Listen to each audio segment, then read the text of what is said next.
Hello and welcome to the Game Theory Podcast. I'm your host, Sam Vecenie. Today, we're talking about the Boston Celtics dominating the NBA. And yes, they are dominating the NBA. We're going to talk about the Houston Rockets season, unfortunately, coming to a close at the end of the regular season following their elimination after a strong series of opponents ended up knocking them out of playoff consideration and playing consideration. And then finally, we're going to talk about the Final Four because I was down there in Phoenix. I'm now in Portland in a hotel room, as you might be able to see again. We're going to talk about everything I saw at the Final Four and maybe a little bit about the title game. But until then, let's hit the music. They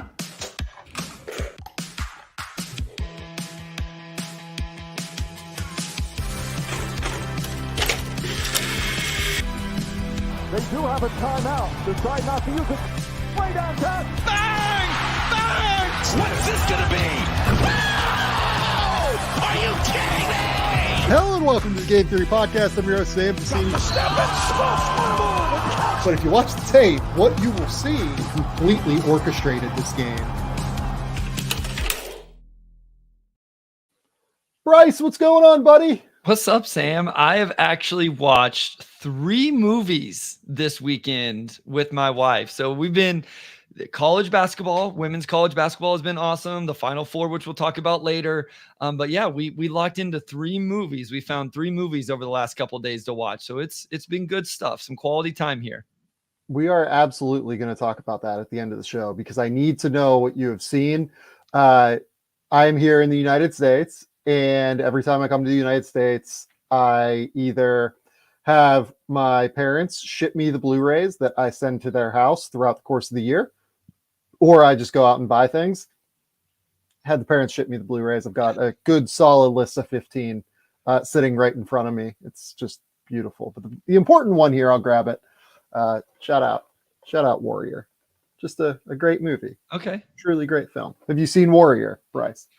It rings a bell. I'm notorious for not remembering if I watch movies or not, and which is good in some ways because then really good ones I can watch multiple times and I kind of forget things and pick up on new things as I watch them the next time. So that cover looked familiar, but I can't say it's 100% that I have.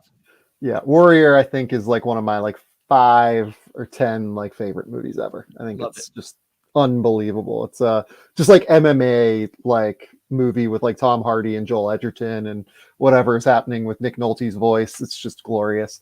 Okay, so let's talk about the Boston Celtics first because we're going to talk about Final Four later on. We want to get through the NBA stuff here to talk what most of you guys care about at the end of the day. I know you guys care about the draft, but for the most part the NBA stuff is the stuff that does the numbers. So we realized that we haven't talked probably enough about the Boston Celtics this year, I feel like. And I didn't want the regular season to end and us not have appreciated everything that they've done in terms of dominance this season. They've been significantly, substantially dominant in a way that is kind of confounding when you look at the numbers. They are currently 62-16. They have a 15-game lead on anybody in the Eastern Conference. The Milwaukee Bucks currently in second at 47-32. 47-31. By the way, one thing we did not consider is that the Bucks fall off the rails so badly here at the end of the season that this Orlando Magic team ends up as the 2nd seed. Because currently the Orlando Magic are 1 game back of the number 2 seed in the Eastern Conference. The Knicks are also just 1 game back after beating the Bucks tonight. That would be crazy. The Cavs are a game and a half back. These teams have between 3 and 4 games left. I mean, man, we gotta at some point we might have to talk about the Bucks maybe later this week, early next week. I am man, we talked about it when good old Glenn got that job in Milwaukee that we thought it was honestly a fair move to get rid of Adrian Griffin, but boy, did they fuck up hiring Glenn. Let's move past the Bucks though and talk about the dominance of the Boston Celtics. They are again 15 games up on all of these teams fighting for second place. They are currently number 3 in defensive rating. They are number 1 in offensive rating with a 124.2 offensive rating that is utterly preposterous. That is the most obscene number I think I can remember. This is professional basketball, Bryce. There are some college teams that I feel like will occasionally get into the 120s. We're sitting here in an NBA setting. The Boston Celtics are averaging 124 points per 100 possessions. That's 2.5 points better than the Indiana Pacers, who we've talked about as an offensive juggernaut throughout the season. They're 3 points clear of the Los Angeles Clippers. They're 3 points clear of the Oklahoma City Thunder. They are lapping the field in offensive efficiency. They have been incredible on that end, but they're great on defense too. That's the thing. And we're going to talk a little bit more about the offense here. I have a full set of clips that I want to run through from a game they recently played. But man, I have been so impressed with the Boston Celtics across the board. Their level of dominance, I feel like, has almost been underplayed across the NBA, just because I feel like it got dull for people to talk about at a certain point. Well, and people were just this is happening and we should just kind of accept it and move on. And they're 8 points clear of everybody in the West, or 8 wins clear of everybody in the West. And look, the West is hard. I get it. You rack easy wins at the bottom of the East in the way that you don't in the West. I completely understand that. But the Celtics, I think, would probably be in first place in the Western Conference right now. 8 games is an insane level. Well, and I think the other part is people are just going to say, we don't care what the Celtics do in the regular season. What matters is the postseason. And there's some truth to that, but that doesn't mean we can't give them their flowers for what this is. I did some research last episode about how many teams have won by more than 10 games. This 15 was more than what I saw in the 30 years of research I did. And what I wish I would have done as I went through that is took the extra time to see how much they won, any team won over any other team in the entire NBA, right? All I did was how many games teams won over their conference. They're first in overall net, Sam, by 5.1. They're first by 6.6 since the All-Star break. So I wanted to see, are they playing good still? Did they? Yeah. The crazy thing was they didn't lead any single month until February in overall net rating. They were right there at the top, but other teams did that until post All-Star break, 6.6 over anybody else. In the month of March, they're 6.0 over anybody else. Even so far in April, they've been better with the net than anybody else. And what I saw from what NBA.com has, that 5.1 is more than any team has led second place in terms of overall net rating. Now, what I was surprised by was those teams that have done it by substantial numbers doesn't always directly lead to an NBA championship. A couple other numbers that stood out, Sam. First in turnover percentage, fourth in opponents' fast break points. They're first in points from the 3-point line, fourth in clutch win percentage, fourth in the net in clutch situations. There was another defensive one here. Oh, yeah. Opponents are 25th in restricted area field goal attempts and 25th in percentage. So just some numbers that I thought were really interesting. Oh, here was the other thing. Opponents are 26th in corner 3-point attempts. So they don't let opponents get to the restricted area. They don't let opponents shoot a very good percentage in the restricted area. They don't let opponents shoot corner threes, and opponents are 30th in percentage as well on those corner threes. So some of those things that the other thing is, I know they don't get to the free throw line a ton, but they don't put their opponents on the free throw line a lot either. So just some numbers that I found very interesting.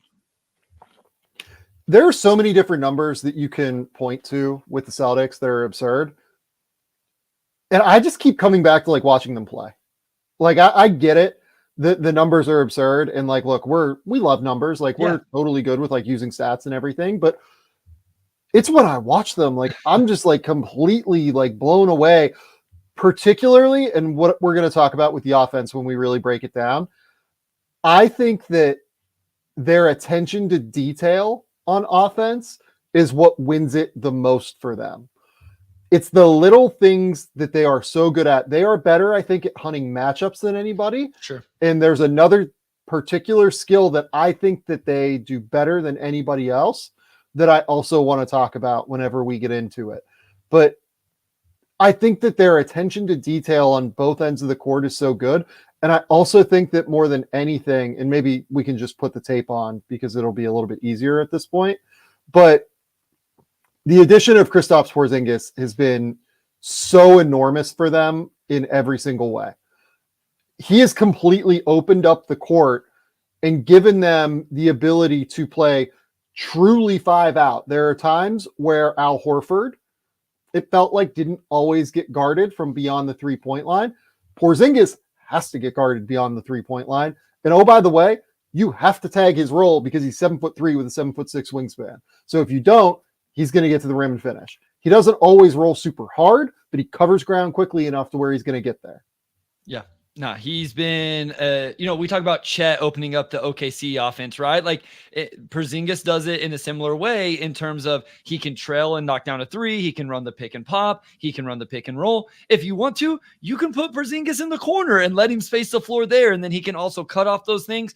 There was also an action I saw recently where they brought him off a pin down, like Jaylen Brown set a pin down for Porzingis. And then because you have to respect his ability to catch, curl that, and attack the rim, the defense switched it. Well, now you have a mismatch. You can either let Jaylen attack that mismatch or you can put Kristaps in the mid post. And he's good enough in that situation. He's physical enough, not the most physical guy, but physical enough to attack a mismatch in the post, mid post as well. So he just offers enough versatility that it's not just stand on the perimeter and space the floor. You can do other things with him as well. I think that's so right. I think what I want to call out here is we kind of jump into the tape, and let's just do that now, right? Like, let's just go through and really dive into this as we're going through it. This first clip here, and I'm sorry, I can't draw on the screen. I can't do it when I'm out on the road. It's way too hard. I tried for 45 minutes to try and figure out how to do this. But this first clip here, you're going to see Derek White's going to bring the ball up the court on the left side of the court. And what I want you to notice here, on top of the screening, is the way the actions build upon themselves for the Celtics and the way that they use counters. So this one here, what I want to point out is, as you watch White bring the ball up the court and get the ball to Drew Holiday in the middle of the court at it's probably the 9-minute mark of the first quarter against the Pelicans. And by the way, we're doing the Pelicans game from probably about a week and a half ago or so. The reason I chose the Pelicans is because the Pelicans have been a top 5 defense since January. And I wanted to do the Celtics last game where it felt like both teams had a reasonable amount of high-level talent on the court. Like the Celtics, Jaylen Brown has missed a couple of games recently. They played a game against OKC where Jalen Williams and Shai Gilgeous-Alexander both sat out. The Pelicans game was the most recent one where they played a great team that had all of its great defensive personnel available. They didn't have Brandon Ingram, but Brandon is not a great defender. So I wanted to kind of find a matchup that I felt like was indicative of what they're capable of. And the Celtics, by the way, they ended up winning this game on defense at the end of the day. They gave up 37 in the first quarter. And then I think for the next 2.5 quarters, they gave up something like 37 points. It was absurd. So with all of that, I digress. They're going to throw the ball into the middle of the court with Drew Holiday. What I want you guys to pay attention to here as you're watching on YouTube, go to YouTube if you want to watch this breakdown. They're going to throw down a little pin down action with Kristaps Porzingis and Jason Tatum. So it sets up as a Porzingis pin down, but instead of Tatum coming around the pin down, Tatum actually goes up through the middle and ends up just playing lead blocker on Jonas Valanciunas here. And it's going to lead to this easy Kristaps Porzingis 3, literally the next possession down the court. Watch this one. Instead of Derek White bringing the ball up and getting it to Drew Holiday in the middle. This time it's Drew Holiday getting the ball up the court on the left side, getting it to Derek White in the middle. A lot of interchangeable pieces on this team to where I think that you would be able to run a lot of these actions with different types of players. Same backside pin down action coming from Kristaps Porzingis. They literally just like kind of run into each other. There are 4 guys like in this little like mosh pit of screening here, right? And look at how they come off of it. Ends up with Porzingis taking that little screen there, or taking that little pass to the wing from Derek White. The Pelicans actually do like a pretty good job of defending this. And then they get the ball to Tatum here on the block, and Tatum just takes advantage of what he thinks is a mismatch there and scores. Next one here. This is, a couple minutes later in the first quarter. This is a lob to Drew Holiday as a screener. Like this is what we're doing here. We're just like straight up lobbing to Drew Holiday as a screener, where Holiday is going to bring the ball up the court, get into essentially like a little dribble handoff pitch back to Jason Tatum.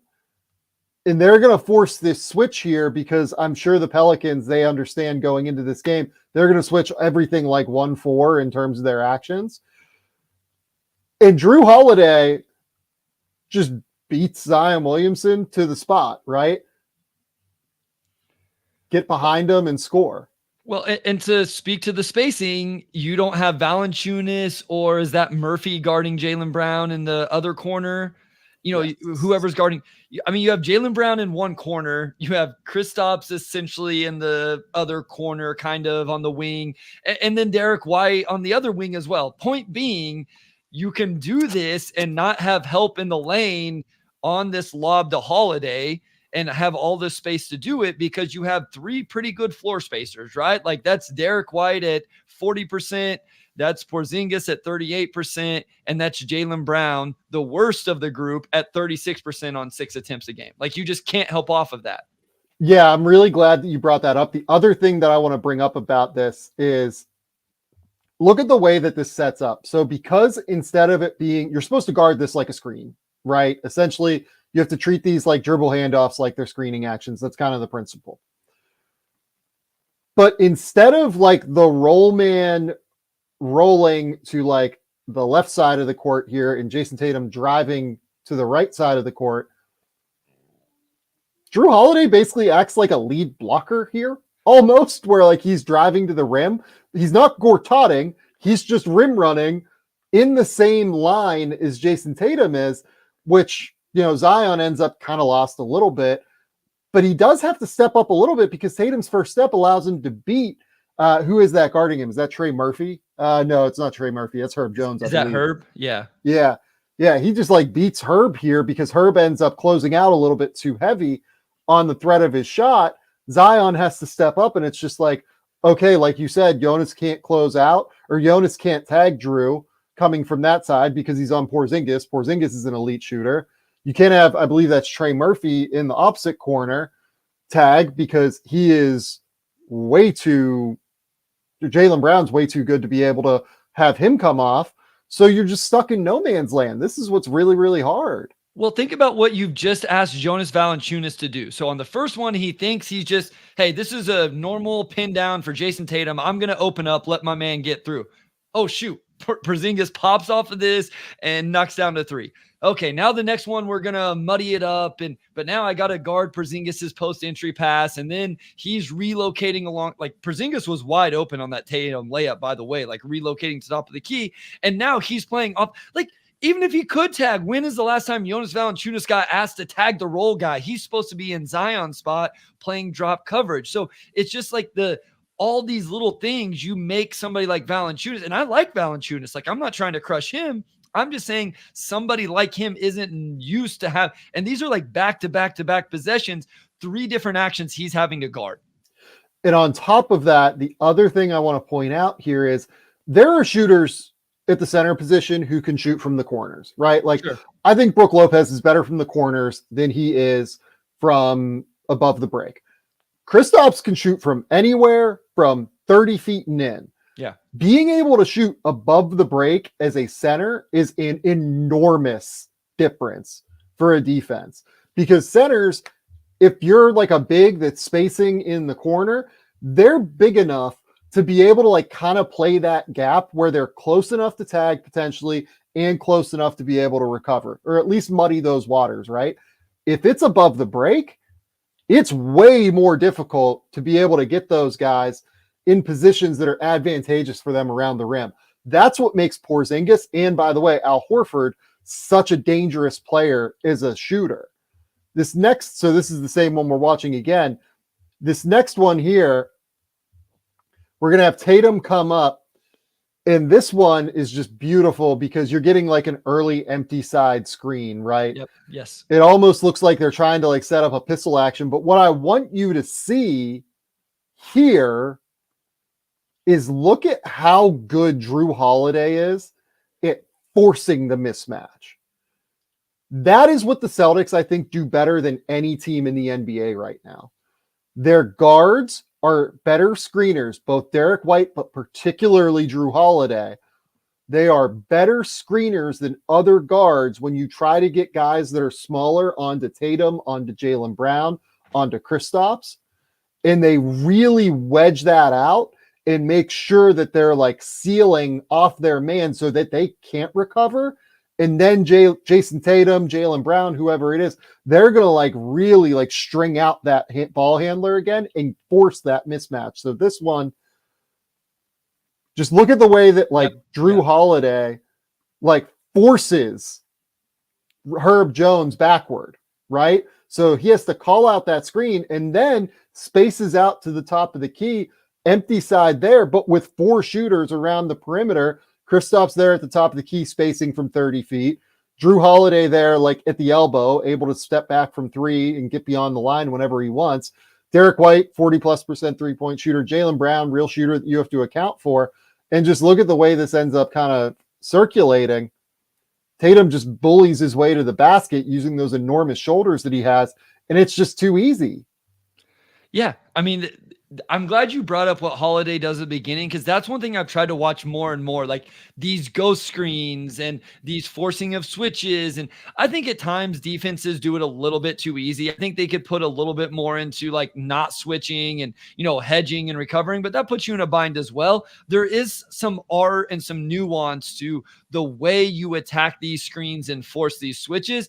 And I think it just speaks, like we probably aren't going to give Drew a ton of love because he's probably the least flashy of all these guys. So I'm glad we're giving him some love here because his versatility has really shown in these last 2 clips, right? Like a guy we think of as a guard on the ball. We just saw him catch a lob finish out of like a handoff, and now he's doing the dirty work with a switch, forcing a switch. He's going to go play in the dunker where he can be effective and catch and finish. So like it just all of these guys' versatility is very important as well. It's not just the floor spacing and 3-point shooting.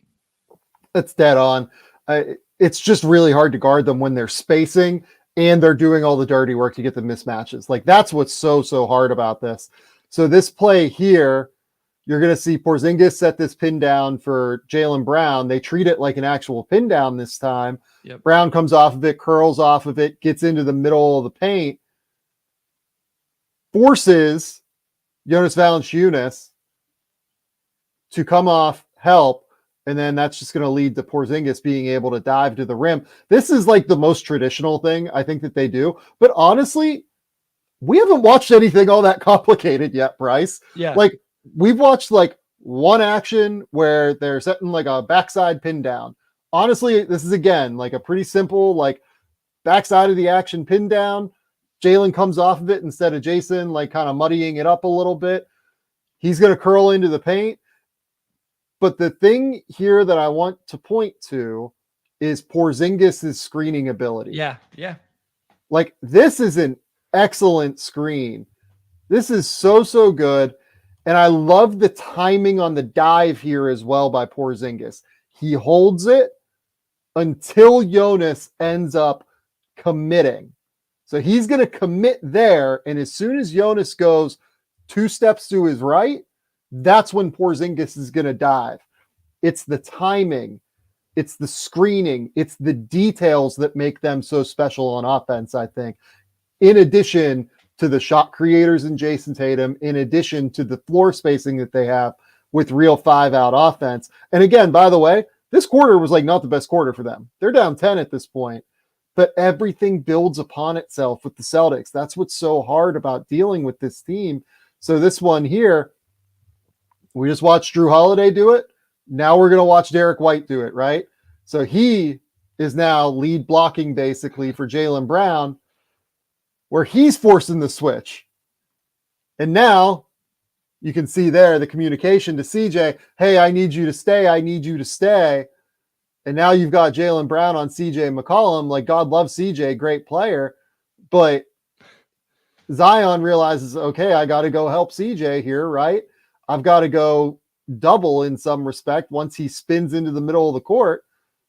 Jaylen Brown, for as much as people like to clown the handle and everything, I think he's gotten better at reading the court off of those situations and being able to make that kick out. And then you get Al Horford for three. Perfect pass right into the shooting pocket. Well, and what I wanted to highlight there too is one, now you're bringing in Al Horford, who continues to space the floor. So like when you look at their numbers are just crazy. Their top 8 guys, all of these dudes shoot at least 36% from three on volume. Al Horford's actually the one that shoots the least amount at 4 per game. And, he's one of the lower in minutes, but watch Porzingis right after this, he starts to cut. So that's something he's gone right there. He sees that Nance is starting to get a little ball watchy. So that's where him playing in the corner, he's not just going to stand there and you're going to know where he's at. He's also gotten pretty good at cutting, and Hauser did it on the other side as well. So you have somebody like him who's essentially just, you think of him as a floor spacer. All he's going to do is shoot threes. But if you do get ball watchy, if you do overhelp, they're willing to cut and work that baseline as well. So they have all of those little aspects of working out of the corner. They kind of have all of those down. And the advantage of that actually is on defense, right? Because having Porzingis and Al Horford on the court gives you that lineup versatility and flexibility, right? Yes. Being able to have a guy like Al Horford out there who can guard fours, some bigger forwards, having Porzingis out there who's 7'3" with long arms, it's just such an enormous factor. The fact that you can have floor spacing above the break and you can have actual rim protection from multiple guys, it's just really rare. It's really, really hard to find guys like this. That's what makes the Celtics such a ridiculous team on both ends of the court right now. This next one, again, we're still in the first quarter. I think we've got 4:20 left in the first quarter now. This one. Now Pritchard setting the ball screen. Pritchard setting the ball screen, but I put this one on here because I want you to notice, compare Peyton here to the starters, right? Sure. Peyton does not stick on long enough and doesn't force that switch, right? Jordan Hawkins would be toast against Jaylen Brown. He's just not strong enough to be able to do that now. But because Pritchard ended up releasing earlier, once he kind of saw Herb kind of commit, Herb's able to recover, and then he's able to recover out back onto Peyton Pritchard. And now we're going to end up in a circumstance where, okay, we still got this big 7'3" guy we can throw the entry pass into. But that's a tougher shot, right? You're shooting 12-foot, floaters over the top. And I get that that's a mismatch with, 7'3" on 6'9", whatever Larry Nance is. But that's a harder shot. Yep. They still have bailout options because they're really good.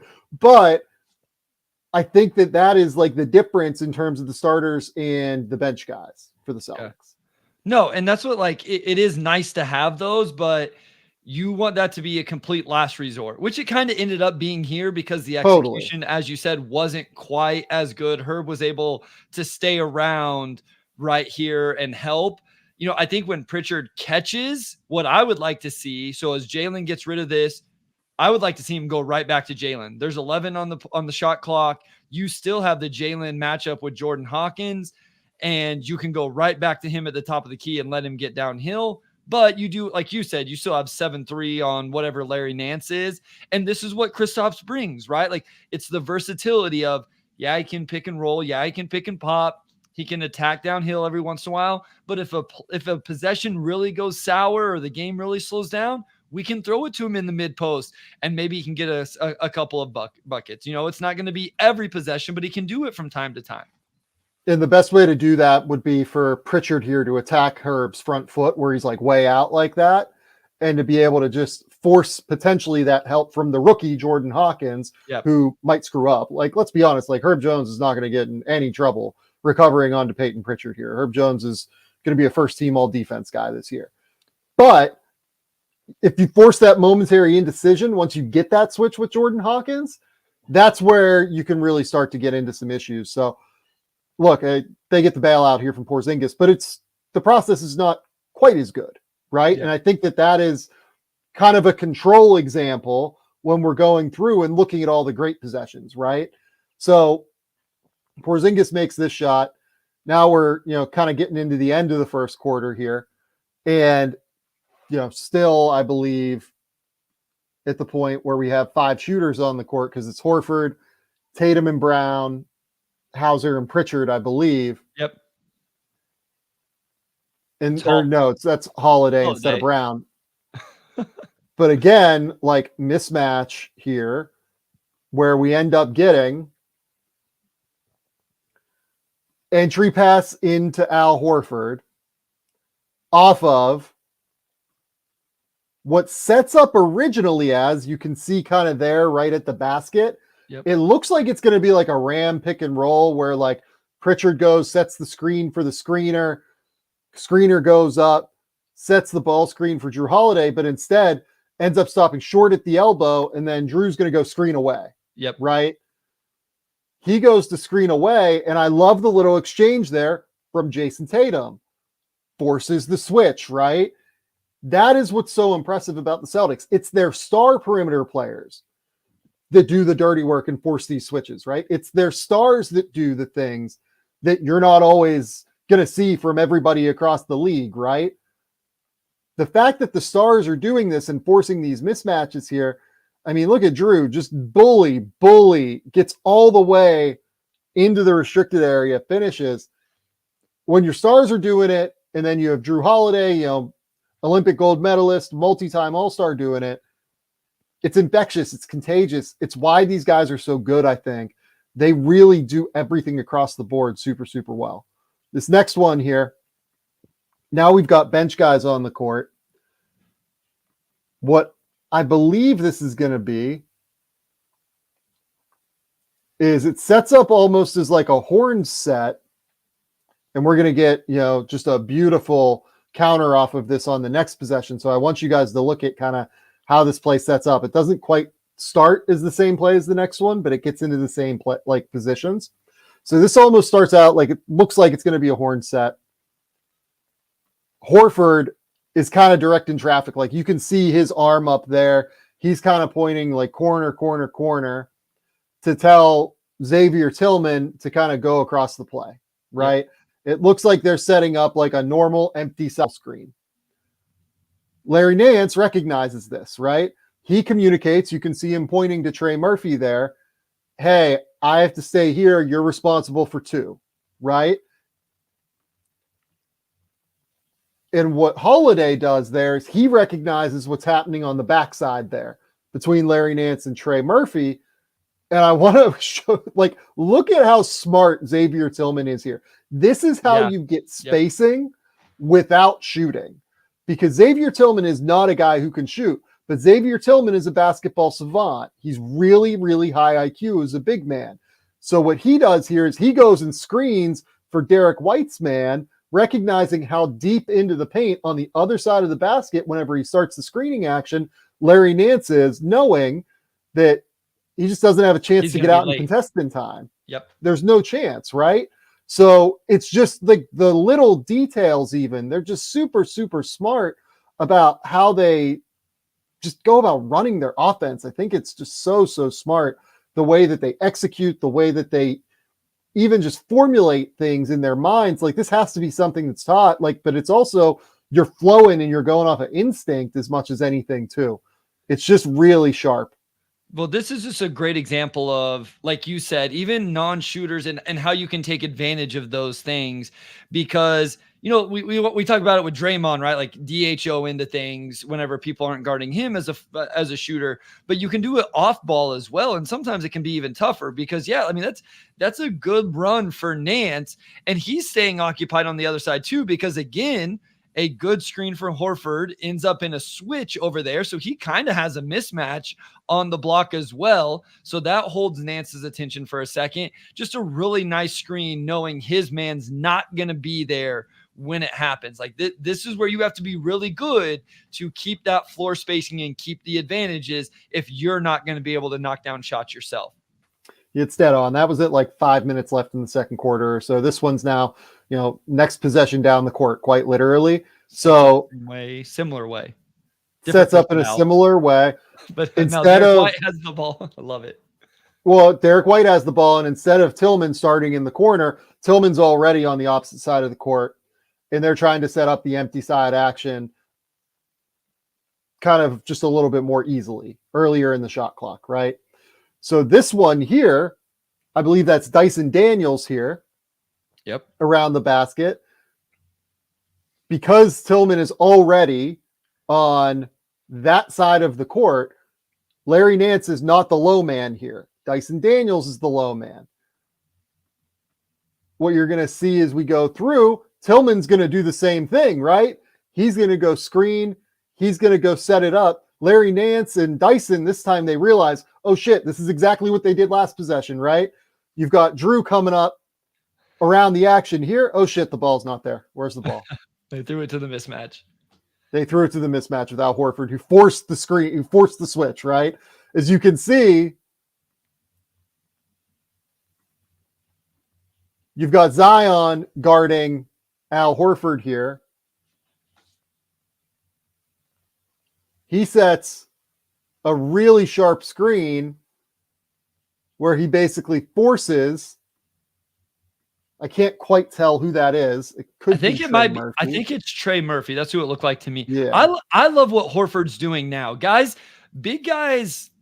I don't know if we have like any. Who I don't know how many players we have watching or watching this. I'm not saying NBA, like high school kids, but positioning, you have to value it so much more than what a lot of big guys do in the game today. Whether it's rebounding, post up, whatever. Usually in the NBA, you're not going to get. At most levels, you're not going to get a catch and just back guys down, But if you can get position, catch, and score, that provides a ton of value even in today's game. And so that's like, I love what Horford does, just holding him off. And it's a positioning where he can just catch and immediately go get a bucket, because his game isn't back you down, back you down, back you down. It's work the mismatch by getting position where he can catch and right to the rim. And I just love what he does here to do that. Yeah, for sure. Like, that's absolutely right. I think this is just so sharp. And then the backside action is just ridiculous, right? To set that up off of the last play where obviously the Pelicans are going to like overplay that side of the court. It's just so sharp, so smart. Next one here, we're going to get into I think like maybe a minute later. You've got, by the way, there, a center screening for a center to come up across the play. This could set up in so many different ways where you've got Porzingis setting a cross screen for Horford. Or you've got Horford setting a cross screen for Porzingis. This could easily set up, it looks like, as a double drag. It could easily set up as they filter the other guy to the corner and they get into an empty. There are just a million different ways that they could attack this now after just that little minor move there. This time, it's a screen. And look at Trey Murphy. Because Porzingis gets a little bit behind Zion, and for as much as Zion has improved, and I think he has, and I think he deserves a lot of credit on defense, the one thing that I think he does a little bit too often is I think he gets a little bit too high when he is the ball screen defender as a big. I think that you can get behind him a little bit more often than you would like. You can see there, Porzingis recognizes immediately, oh, I'm going to beat Zion here to the spot. Trey Murphy has to tag there, but this is the impact of spacing, right? And this is why I put this clip on here. You've got Jaylen Brown in the corner, and it's like, oh, yeah. Great shooter. There it is. Like, we can talk about like whether or not Jaylen Brown's like a 42% 3-point shooter or whatever.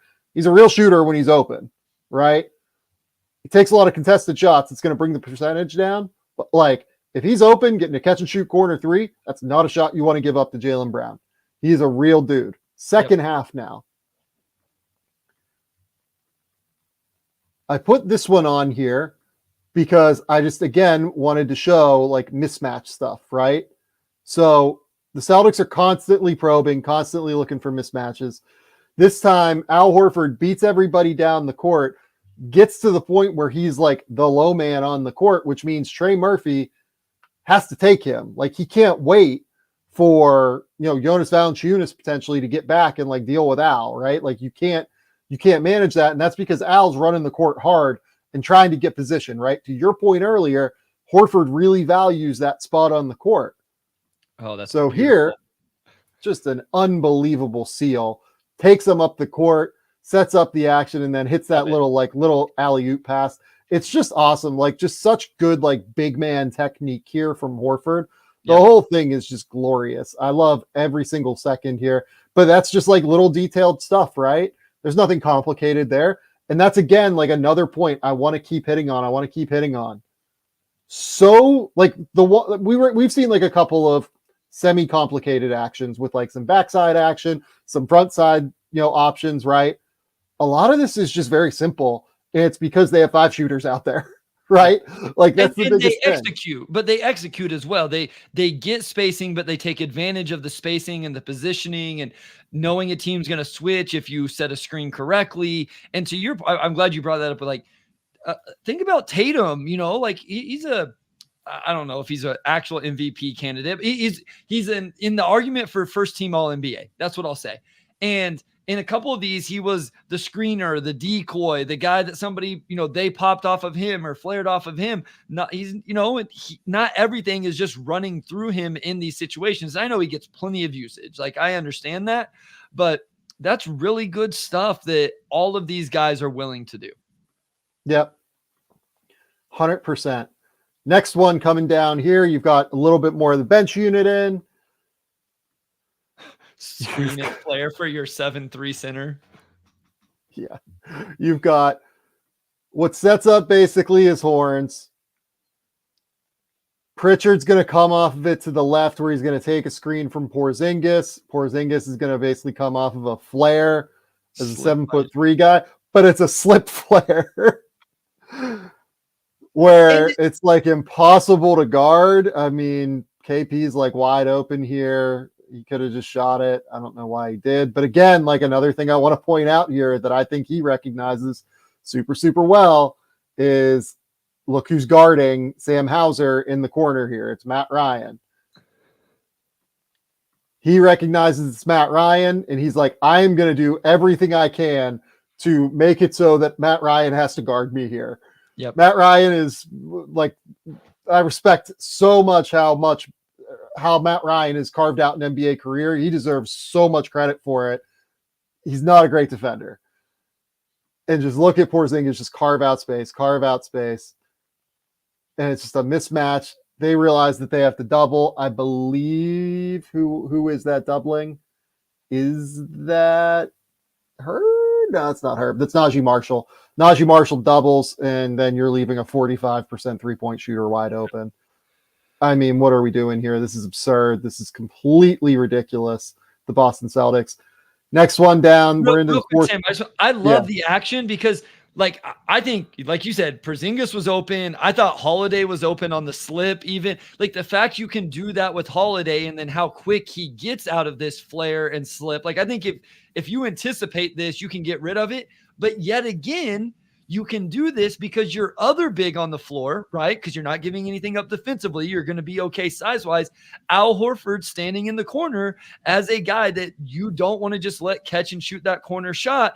And then look how Matt Ryan is guarding Hauser on the backside. Like, and I'm not like crushing him here, but it's because that dude shoots the ball extremely well. And so like, it's just all the interchangeable parts and where you can put guys, and you can use a guard as a flare screener because one of your bigs is a floor spacey, or both of your bigs are floor spacers. It's really cool what they can do with it all. I just want to call out like this still image, right? And this is, screenshot quarterbacking, and that's never like a great idea, right? Because things move so quick. You can literally see like Peyton Pritchard, like the ball's on the ground still, like he's in the middle of a dribble, right? But like if the timing was just like very slightly different on his dribble, right? You have an open slip, you have an open kick out to Porzingis. Like the whole action worked, basically. Yep. And he takes that extra dribble again, like that's kind of like the difference between Peyton Pritchard and like other, starting level point guards. He has to take the extra dribble to be able to get it to Porzingis before the play gets moving. And again, like now you're into just a dribble handoff, forces the switch, and like Matt Ryan's just barbecue chicken.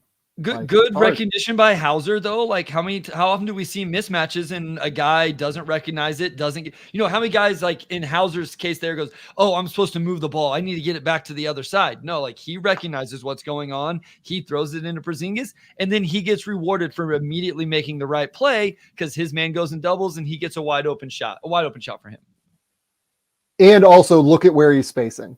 Yeah, he's spacing 33 feet away from the basket, it feels like he is so far away from the rim, and look at he's stepping in, basically waiting to figure out where the pass is going to get to, and then he's just ready to fire immediately. Pretty good like pass Hauser's as well.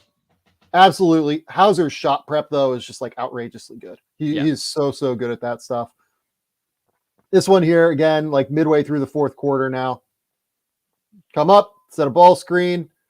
What I wanted to point out with this one is, okay, it's like a 1-3 ball screen with Jason Tatum, where Tatum's your screener, right? Like this is not normal action because you typically would need somebody else to be in the corner, or you need somebody else to be like in the dunker spot, or you need the big to come up and set the screen in order to get the spacing right. I want to call out how good Tatum's timing is on the slip here. Watch him recognize exactly when Herb commits to the ball handler. It's literally the exact second. That second Herb takes that step up, you literally see Tatum's right leg come out, and then he's slipping, right? And that's how he gets an open three. Really good footwork. The footwork is impeccable. The timing is impeccable. The Celtics are just like really ridiculously good at all of this stuff. Next one here, we've got Porzingis coming around for a Derek White empty side dribble handoff. White attacks the space, and now we're in a point just because of the spacing on the court where, look, Kristaps Porzingis is very skilled, right? Like, we're not breaking news here. Like, he is a 7'3" center who can step away and shoot the ball. He's like not the world's best ball handler. No. But when the court is this well spaced, it does not matter. You can get downhill. So here they're basically like icing this, sort of, I guess. Like, that's just bad. Is that Trey who's like supposed to be icing it and just like not doing it well? I think that might be Trey. Yeah, like he's way high, and then he like gives up the baseline like way too easily. Like, honestly, Derek White could go in and like finish this himself. I'm gonna be like completely transparent. I think Trey Murphy's like a way overrated defender.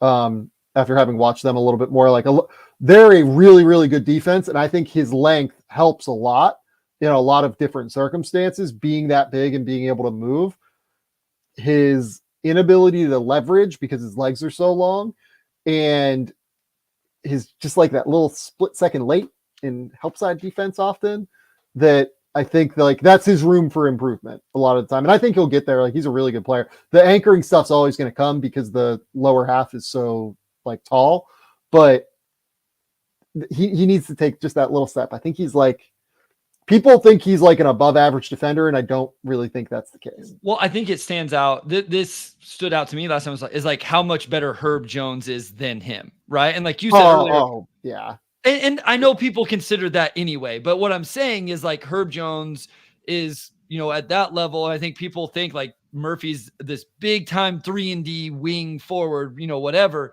And it's like, you watch them, it's like, man, there's a major gap between these two guys. And maybe that's unfair to even compare to, but like, I just know that I noticed that even the last time I watched them was like, man, this is like, isn't even close. And then like, once you do this and you have the ice situation where you basically got like 2 on the ball here because CJ is trying to stay on the hip. You got Porzingis. You have to send the help over there. Help comes over. Now they're just scrambling all over. Now they're scrambling. That wasn't Trey on the bottom, though. Who is that on the bottom there? Because Trey's the one that closes out to Porzingis. So is that Najee? Yeah, it might be, but that's a terrible closeout by Trey regardless. Porzingis drives here, and I think that the driving thing that I wanted to point out is just the impact of spacing, right? He has all the space in the world to be able to like be as loose with the ball as he wants, right? He drives, forces the step up here from the low man, finds the angle around to Jaylen Brown for the dunk. Just ridiculous. Next one here. They're trying to trap and double in order to just turn the ball over because they got a little bit of momentum late in this game offensively finally. They end up falling back into their normal defensive set now. Now you've just got 6 screening action and again, 1-3 screening action with Jason Tatum, right? And just look at how good Tatum is at sealing off CJ McCollum here. Just another example of how good they are as screeners. Tatum is so good at forcing that switch there. Look at how he times the screen, right? So he never actually stops moving as if he's going to set the screen, which is what makes this like not an illegal screen, obviously. He just finds that body for CJ and forces the switch. And now it's CJ McCollum on Jason Tatum. That's not what the Pelicans want. Got to go Forces Herb to come over and double. Tatum finds the open man, Derek White, wide open 3. It's a 40% 3-point shooter, wide open for 3. It's just way too difficult to guard them. They have so much space. They have so many different ways they can beat you. It's just really, it feels really, really hard. It feels really, really hard to beat them. Yeah, they're a lot of fun. I think, things as I watched that stood out to me was not just the guys that were able to go set the screens, right? Like a lot of teams have got, like you can do some interesting things, but the way those guys were willing to screen, the one from Tatum before that, where he sprinted from the block up to the top of the key, like you can see how much he really values that stuff. It was also how many guys were in the dunker spot, like the clip where we were trying to figure out if it was Murphy or Jones or whoever. It was Jaylen Brown that finished the play. Like he had cut into the dunker spot in that possession. And so we saw Holiday there. We saw Horford there. Obviously, Porzingis can play it. But Jaylen Brown, like you could put Tatum down there. It's just, like you said, it just makes it so tough. And then to counter it or balance it, I guess is the better term, they can do defensively is really special as well, because now you can put whatever lineup you want out there, but then they have a ton of defensive versatility. And I think the guy that really opens it up on that end for them, Porzingis protecting the rim, but the amount of matchups Drew Holiday has taken this year has been something that's really stood out to me. So they have all of these different matchups they can do on that end as well. And it's just really, I mean, you can see why they've dominated the regular season, right? Like as we talk through it and watch it and you kind of really break it down, makes a lot of sense why the numbers are what they are. 100%. Let's move on now and talk about the Houston Rockets. We did a big breakdown on the Houston Rockets, like a week and a half ago, I guess, probably, when they were in the middle of 2 weeks ago, when they were in the middle of their great long win streak, 13 games. I think they won like 14 of 15 at one point. Really, really awesome run from the Houston Rockets. The thing we brought up at the time was that they hadn't played anybody really. They played like a couple of good teams and they'd beaten them, but the schedule was like a real factor there for the Rockets, no matter how much Rockets fans like really, really wanted it to not be a factor, unfortunately. And the Rockets have lost 4 in a row now. They lost by 18 to the Mavericks. They lost by 7 to the Minnesota Timberwolves. They got the doors blown off of them by the Golden State Warriors at home. They lost by 15 to the Miami Heat. And then actually their 5th straight loss was today in overtime against the Dallas Mavericks. Yeah, I mean, look, like it's fine. It's a super young team and there were always going to be growing pains. And it felt like this stretch here got the better of them. Right? Like, that's okay. Sure. Super young. Things are going to happen. Today's was special. Today's was special if you watched it. It was like a 20-point comeback, and then Jabari like misses free throws and kind of screws up the defensive coverage. It was a miracle that Dante Exum got open for that three. We're now at the point where it's time for the Houston Rockets off-season breakdown, though, because they are unfortunately eliminated from the playoff picture. So the Houston Rockets here. I've kind of broken out their roster into different kind of tiers, right? They have the four big prospects that, Alperen Şengün, who is borderline all-star this year, was really good. Jalen Green, who really struggled for 4 months this year, and then 5 months really, came on in March in a way that like made people really believe that he might have turned the corner. And I don't think that's a totally unfair assessment, as we talked about. I thought that there were some very real things that he did that make you want to believe that some of this moving forward is sustainable.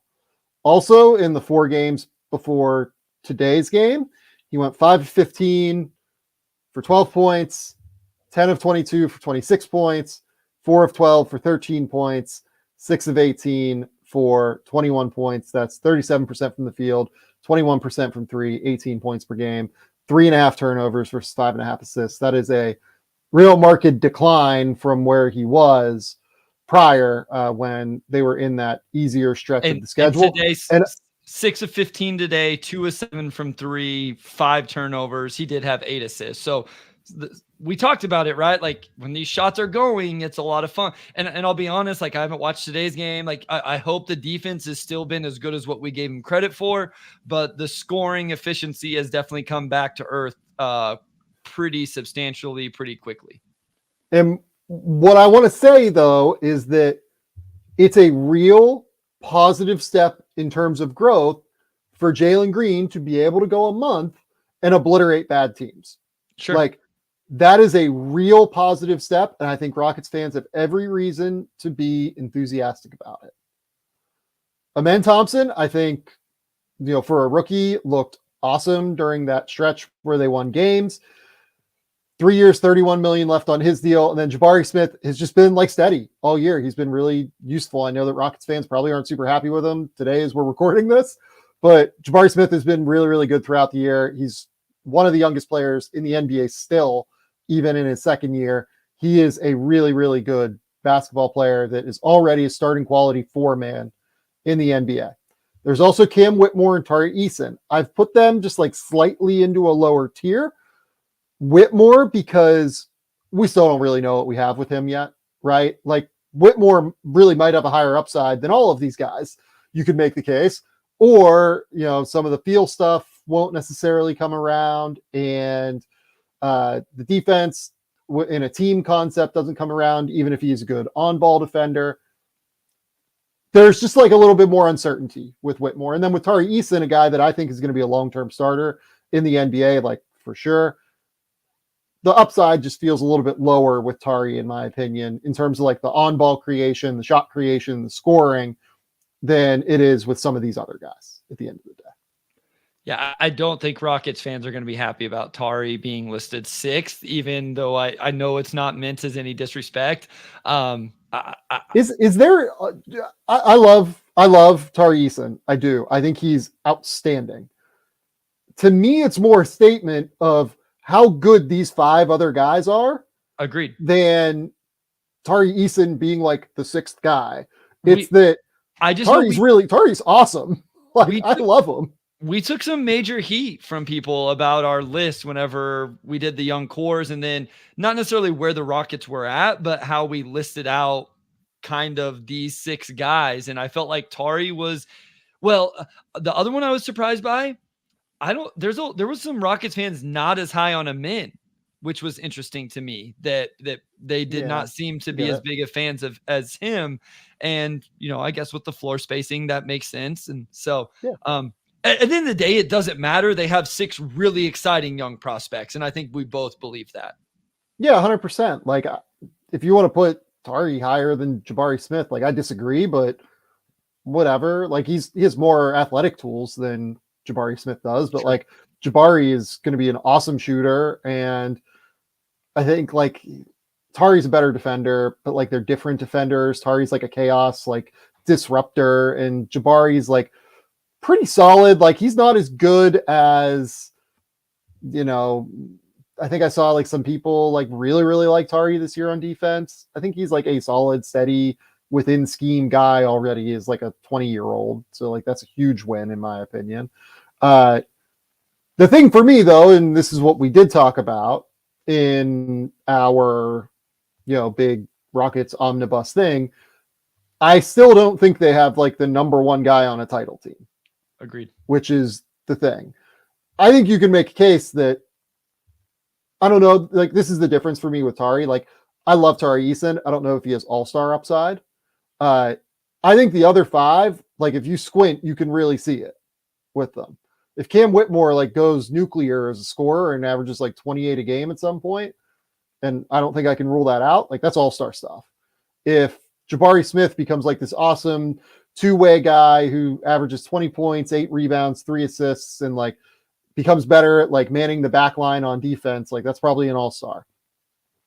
Amen Thompson's athletic tools are just absurd, right? Like we've seen that. And then Jalen Green and Şengün, like, you know, Jalen was certainly all-star quality for a month in March there, and Şengün was close to it, you know, offensively for the full season and everything. Like it's real. Like they have a lot of dudes here that have really serious upside, and I love where the Rockets are headed from an overall core perspective. But the thing is that this offseason is actually like really important for them to get right, because they have a lot of difficult options that, if handled poorly, could really force things to take a bit of a step back, I think. Well, no, that's where I'm at with them. As excited as I am about them and these 6 guys and what Fred VanVleet has brought to the organization, and even Dylan Brooks, to his credit. And, you know, I know you have Jeff Green on here as well. I'm like, I always kind of enjoy watching Jeff Green do his thing as, you know, a backup 5 for them. I kind of find myself just going, what's the path? What do they do? Do you quote unquote run it back and with internal growth? Do you make a big swing? Because I'm kind of with you. I don't know that the face of the franchise, number one option, however you want to say it, you know, however people want to phrase that, I don't think that guy, I don't think you know for sure you have that guy. Could Alperen be that guy? Maybe. Could Jalen be that guy? Maybe. You know, I think those are probably the 2 options. If they're both really good, can they play off of each other and play together? Do you eventually? But like I think for me, where I think I love the possibilities and the paths, but there's a lot of paths, Sam. And so it's like, when do they make the decisions? How do they make the decisions? Do you cut bait on somebody too early? Do you hold on to them for too long? How do you keep building out a momentum? It's all really fascinating to me. And I wonder if there isn't a push to like fast track it after they made a step this year. Hey, we got to go make another big swing and try to improve on finishing 11th. And man, the West is so good too, Sam. Like that's a major part of this as well. So there are 2 different ways you could take that, right? In terms of the West being so good. Do you try to wait for like a couple of these teams to age out because you have Şengün and Jalen Green and Jabari and Amen and Cam and Tari, and you know these guys are probably still 3 or 4 years away from their ceiling at the end of the day? Or do you use them as assets and try and like push it forward again? The good news is that I think what they should do is probably run it back with a lot of this core. The reason and by run it back, I'm going to say something that like Rockets fans might get a little bit frustrated at. Like, I run it back without like any significant decisions made. I don't extend Jalen Green. I don't extend Alperen Şengün. I like really am still trying to find out what exactly we've got here if I'm Houston. Like, I want to know where everything sits before I have to make a significant decision on the future of the organization. Jalen Green just had a fantastic month of basketball where he looked like the Zach LaVine kind of all-star that everybody wanted. The 4 or 5 months prior to that were not very good, right? How do you assess that? Do you assess the jump and think that it's realistic, or do you think that maybe, we need more information? I would want more information personally. Yep. Can Alperen Şengün and him coexist in a real way? I think probably yes. But can Alperen Şengün and Amen Thompson coexist on the court together when neither of them are shooting threats? Maybe. But then if Jalen Green is like a 33 to 35% three-point shooter because the shot difficulty is serious for him, what do you do there? Like, how do you fit Tari into that, who's like a fairly he can shoot a little bit, but like he's not a guy that teams close out on all that heavily, right? So how do you make all these pieces work? I would probably try and run it back unless like something crazy came available, and we'll talk about that momentarily in terms of the options. I just want to point out Fred VanVleet had a fantastic season. I thought he was their best player, their most important guy throughout the year. I've said that multiple times on this show at this point. Rockets fans know where I stand on VanVleet. I thought that the defensive attention to detail that he brought, the communication that he brought, the decision-making, almost like single-handedly, like fixing their turnover problem, it felt like. All of it, I thought, was so important to where the Rockets ended up this year, 38-39 at the time of us recording this, maybe 38-40 after today's game. I thought VanVleet was incredible this year. Really, really incredible. Dylan Brooks, had a solid year. I thought he was better in the first half than the second half. And now we're sitting in a circumstance where they traded for Steven Adams in February, January, maybe late January even. Jock Londale actually played pretty well for them late in the year, and they have 3 non-guaranteed years on him for $8 million a season. Jeff Green, they have a team option. Jayshawn Tate, they have a team option. And they have like a strange draft situation where their pick goes to Oklahoma City if it's outside of the top 4. In all likelihood, it will be outside of the top 4. But they have Brooklyn's first-round pick, which is currently projected at number 9, and that is unprotected. They're also going to have number 43. So all of that table is set now. I will ask this question first. If you are Alperen Şengün's agent, you go in and you ask for the max 100%, right? Yep. If you are the Houston Rockets, do you give Alperen Şengün the max? I know this stuff is delicate. I know how good he's been.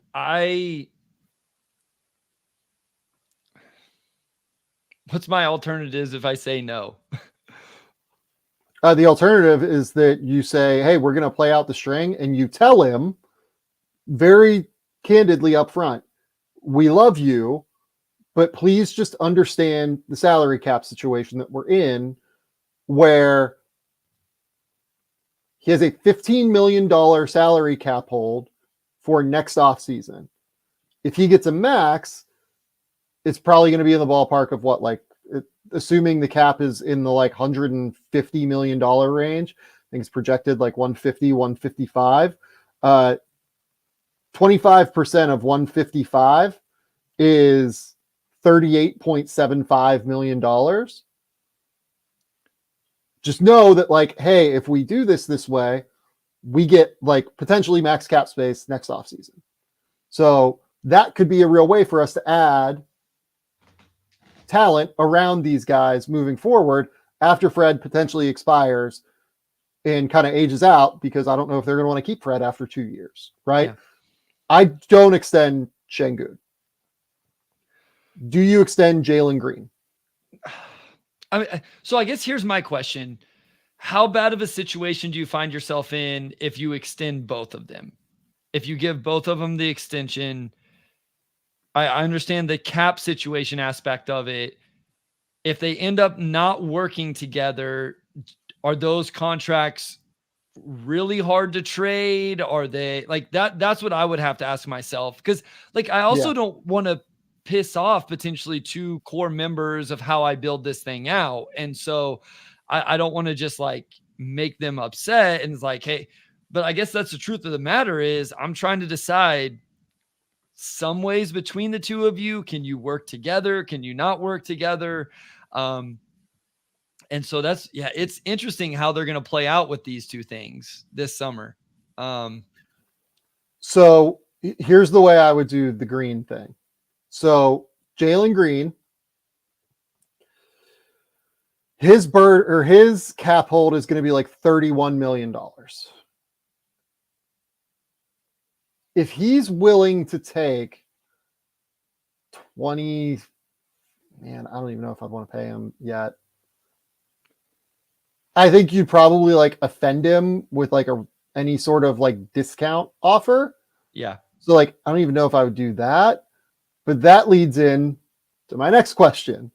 The Rockets they're in a very strange position right now where they have a crazy amount of pick capital coming from Brooklyn potentially, because Brooklyn looks like they're on a railroad track to nowhere and they get their picks for the next 4 years, which means if you don't feel confident in one of these guys,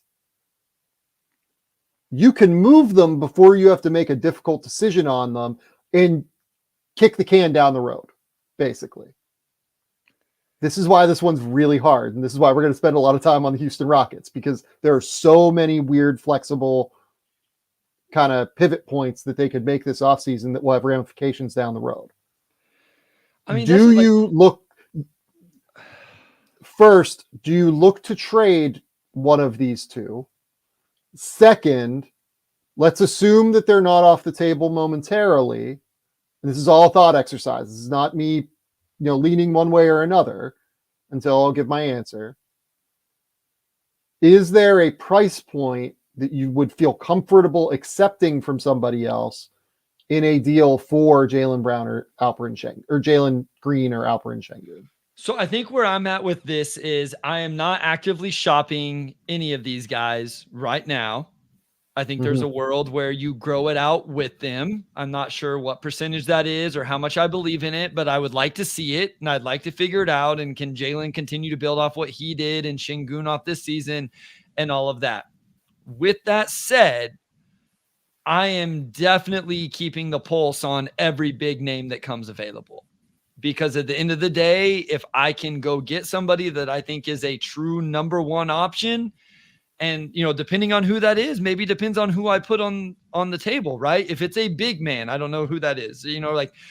If Embiid becomes available, then I'm probably putting Sengun in the deal and deciding if Jalen Green fits or not. If Donovan Mitchell becomes available, and I think he's and I'm just throwing out names, guys. I know people are like, I'm not saying, but then maybe I don't feel like I need to keep Jalen Green. You know what I mean? So like, I'm not actively shopping these guys, but I am actively keeping the phone lines open to go hunt that guy, because I think the worst thing I could put myself in is none of these guys build out to be the number 1 guy. And I don't take advantage of a chance to get him. So if I have, and so like for the record, I wouldn't go trade these guys for Mikal Bridges. Like I wouldn't do that. I don't think that moves the needle for me, because I don't think Mikal Bridges is the number 1 option. So like, you're just going to go into next year with less assets, less young guys that can grow. And like, I love Fred VanVleet and Mikal Bridges, but that's not moving the needle for me. So like, I'm talking above whatever Mikal Bridges is for sure. So to me, I would want as many lottery tickets at a number 1 option as I could have. Let's say that there's like a 1% chance Jalen Green can be one, 1% or like a 5% chance Alperen Sengun can be one, a 1% chance Thompson can be one, probably like a 0.25% chance Jabari Smith can be one, 0.5 Cam Whitmore, and 0.05 for Tari Eason, right? Like, I don't know. I'm just like spitballing, right? I would want as many shots at that as possible. And I probably wouldn't move Jalen Green for Mikal Bridges. The only counter to that I can see in my head would be, do you think trading Jalen Green for Mikal Bridges, having Bridges and Fred VanVleet, makes you a more interesting potential landing spot for next summer for like another all-star player when you have all of the millions of the picks and you have all of these prospects that you can put in a deal? Houston like very much can offer more than most teams in the league in a deal for a star, right? Because they have all these dudes. Like if it just cost Jalen Green, yeah, I would probably do that. I don't know if I would do that. Like I would really, it would be a consideration for me in a way, in a real way, in the assumption that if I felt like I could get a star next summer, I might be in a better position to do that with a set in stone 3, whatever Fred VanVleet can be is a 2. You have the flexibility to be able to remove VanVleet from the roster and play in free agency at that point, or you have the flexibility to be able to keep VanVleet and trade for a star at that point.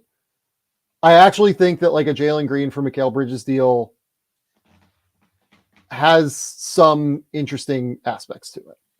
But I do not move Green for like anything below that. And I don't think there's a world the Nets would do that, frankly, just given the way that they seem to be attached to Mikal Bridges. So it's almost like a moot point. And if I am the Rockets, I'm probably not moving Jalen Green for more than like a star player, or for anything less than a star player, or like an elite level role player under a great deal like Mikal Bridges. Yeah, and I think, again, we talked about this, I think, the last time we went down this rabbit hole, and it may have been the Rockets. I think it was somebody else, but it's like, okay, that's fine. Tell me the move that's coming then. Because if I make that move and Jalen Green goes and becomes a star in Brooklyn, I can live with that if getting Mikal Bridges then lands me whoever that player is in free agency or whatever. Like I can still live with that.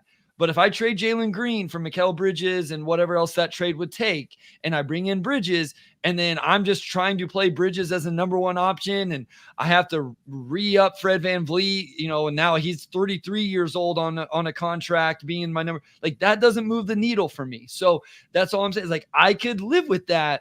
But if I'm whoever, I want to see the plan that builds it out the rest of the way. Who are the targets that we could get in free agency? Obviously, we have the assets that, like you said, to be the major player for anybody that comes available via trade, and then again, what do we think Şengün, Amin, how are those guys going to build out around this as well? So I could see it, but that's why I'm a little more hesitant. I would be open to moving a couple of these guys and the picks and whatever, if it's a bona fide number 1 superstar type of player that becomes available. Outside of that, for this offseason, I'm not super interested, Sam. Now, 10 months from now, I may have a completely different tune, because 10 months from now, we may know exactly what Alperen Şengün is or is not, and what Jalen Green is or is not, how they work together with Amin and those things. And then now you may have a different perspective. But right now, that's my perspective on wanting to. I have this fear of giving up on things too soon. And I don't think there's a reason to rush it. Like some of these teams are eventually going to fall in the West. And I don't know, it may happen solely.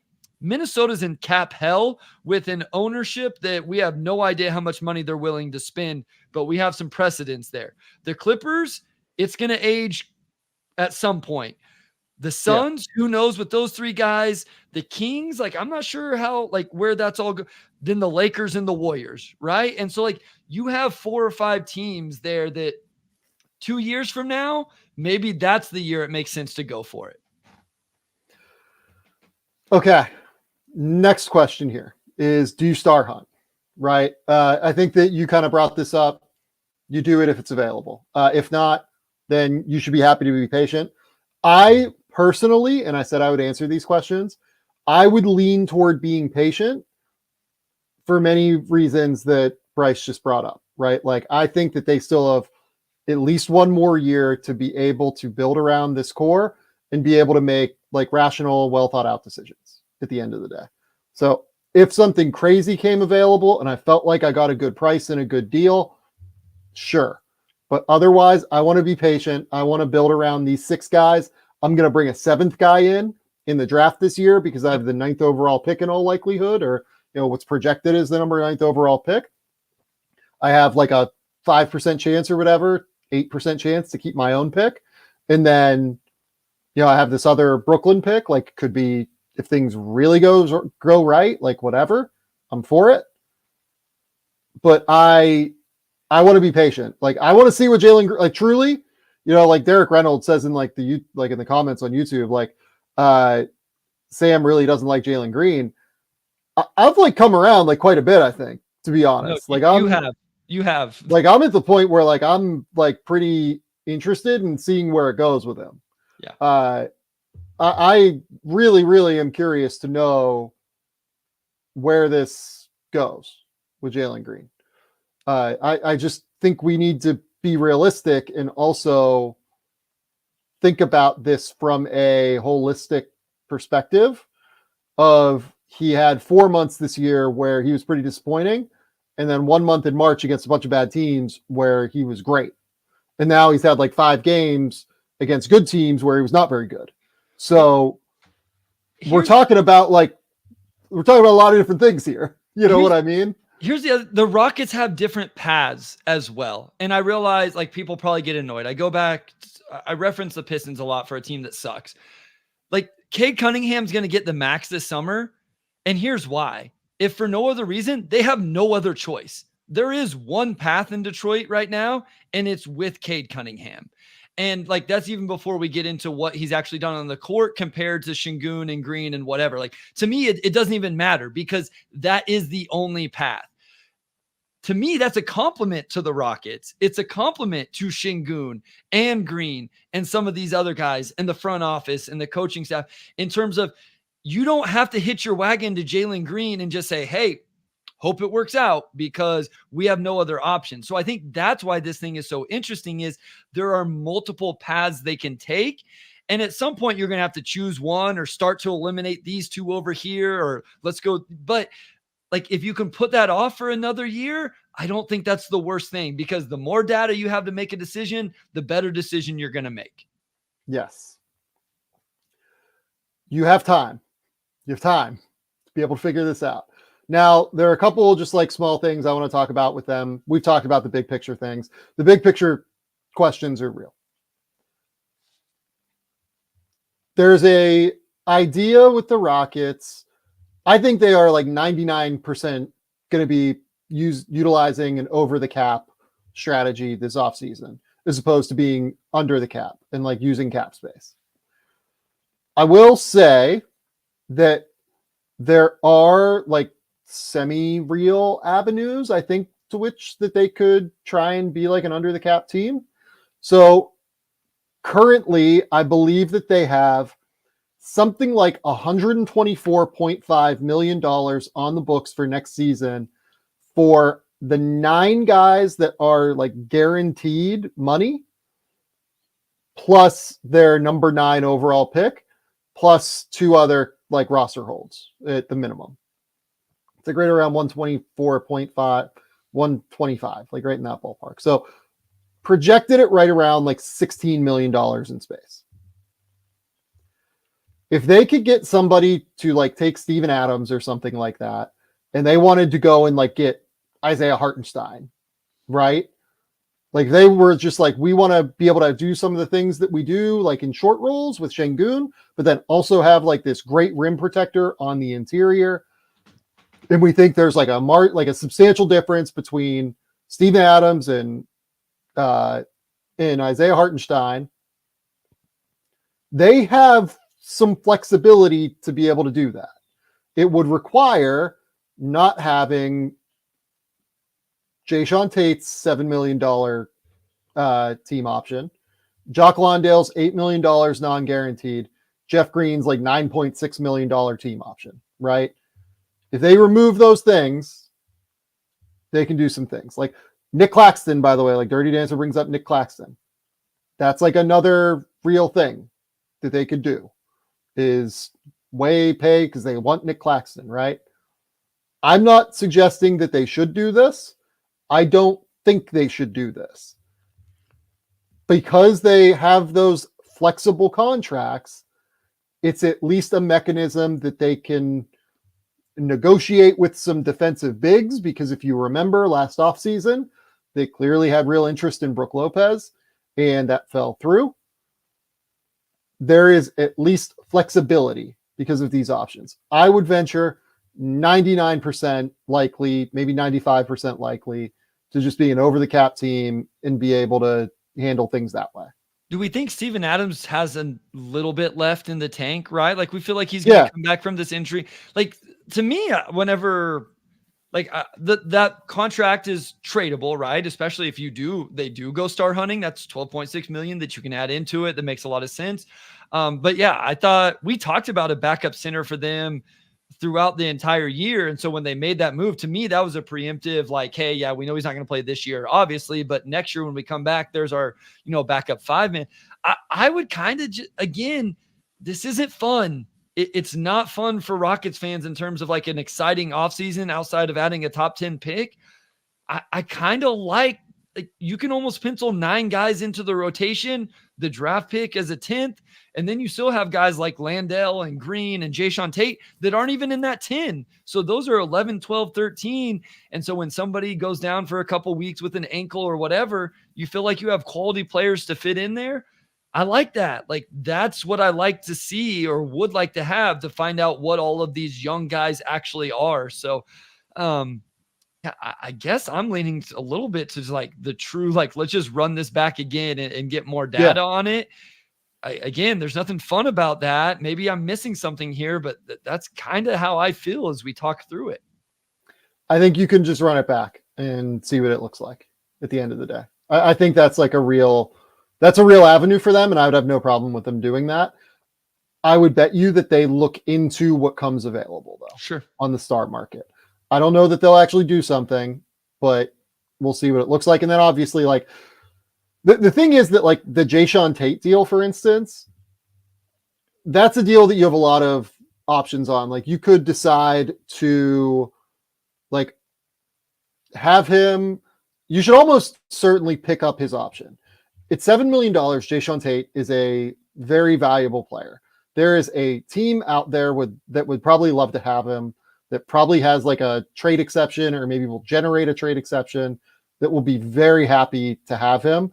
And if you don't want him, like you can, at the end of the day, just like kind of wipe your hands of it. Right. Yep, and you can get a, couple second round picks, maybe 3 second round picks or something, 2 second round picks. Maybe like if the Celtics really wanted him, although he can't really shoot. So like, I don't know if that totally fits their paradigm, but like maybe you could do something like that. Right, with the Celtics. Maybe you could do Memphis. Maybe you could do like, I'm just thinking of teams that like could use like a kind of do everything but shoot, 6'4", like forward that's like a bowling ball and can pass and play make and defend and all that stuff. I would exercise his and just figure out a landing spot after. I think he's too good not to. Jock Landale, because you have the Steven Adams thing, I think that you can just like kind of play that in the way that you want to play it, and likely no longer have him after this season and just let him hit free agency. He's on a non-guarantee as opposed to having team options.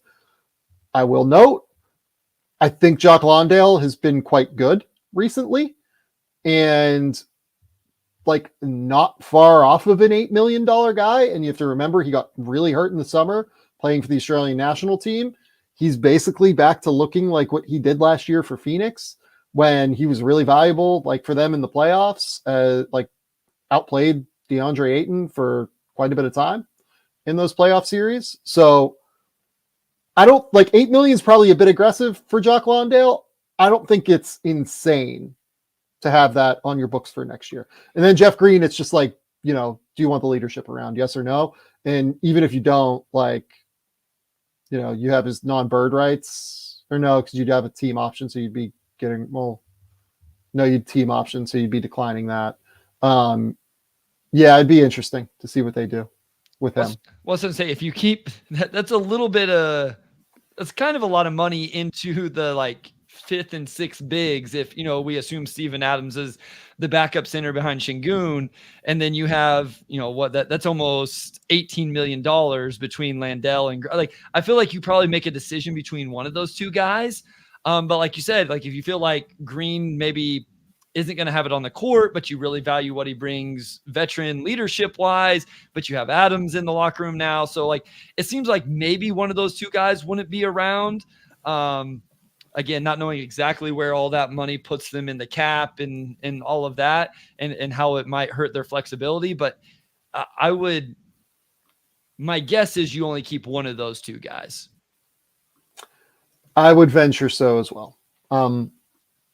Draft wise, like we can like mention prospects like Reed Shepherd makes sense for them. Like if you wanted like a defensive anchor, like Donovan Clingan makes sense for them.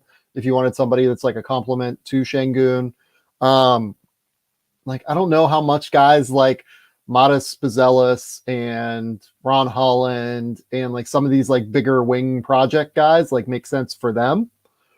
They have a lot of those guys already. Like some of them aren't even really projects anymore, but like Amen Thompson didn't really play point guard this year. Tari Eason is like one of these active, wings who doesn't really get guarded as a shooter. Cam Whitmore is a like scoring wing who has the size and everything. I probably don't love those guys for the Rockets. And I'd probably be looking at guys like Reed Shepherd, Clingan. I think there's a case that if Sarr would fall, although I don't think he will. Like, that's an interesting one. Steph Castle. I love Steph Castle. So, like, of course, I think that, he's a guy that they should consider.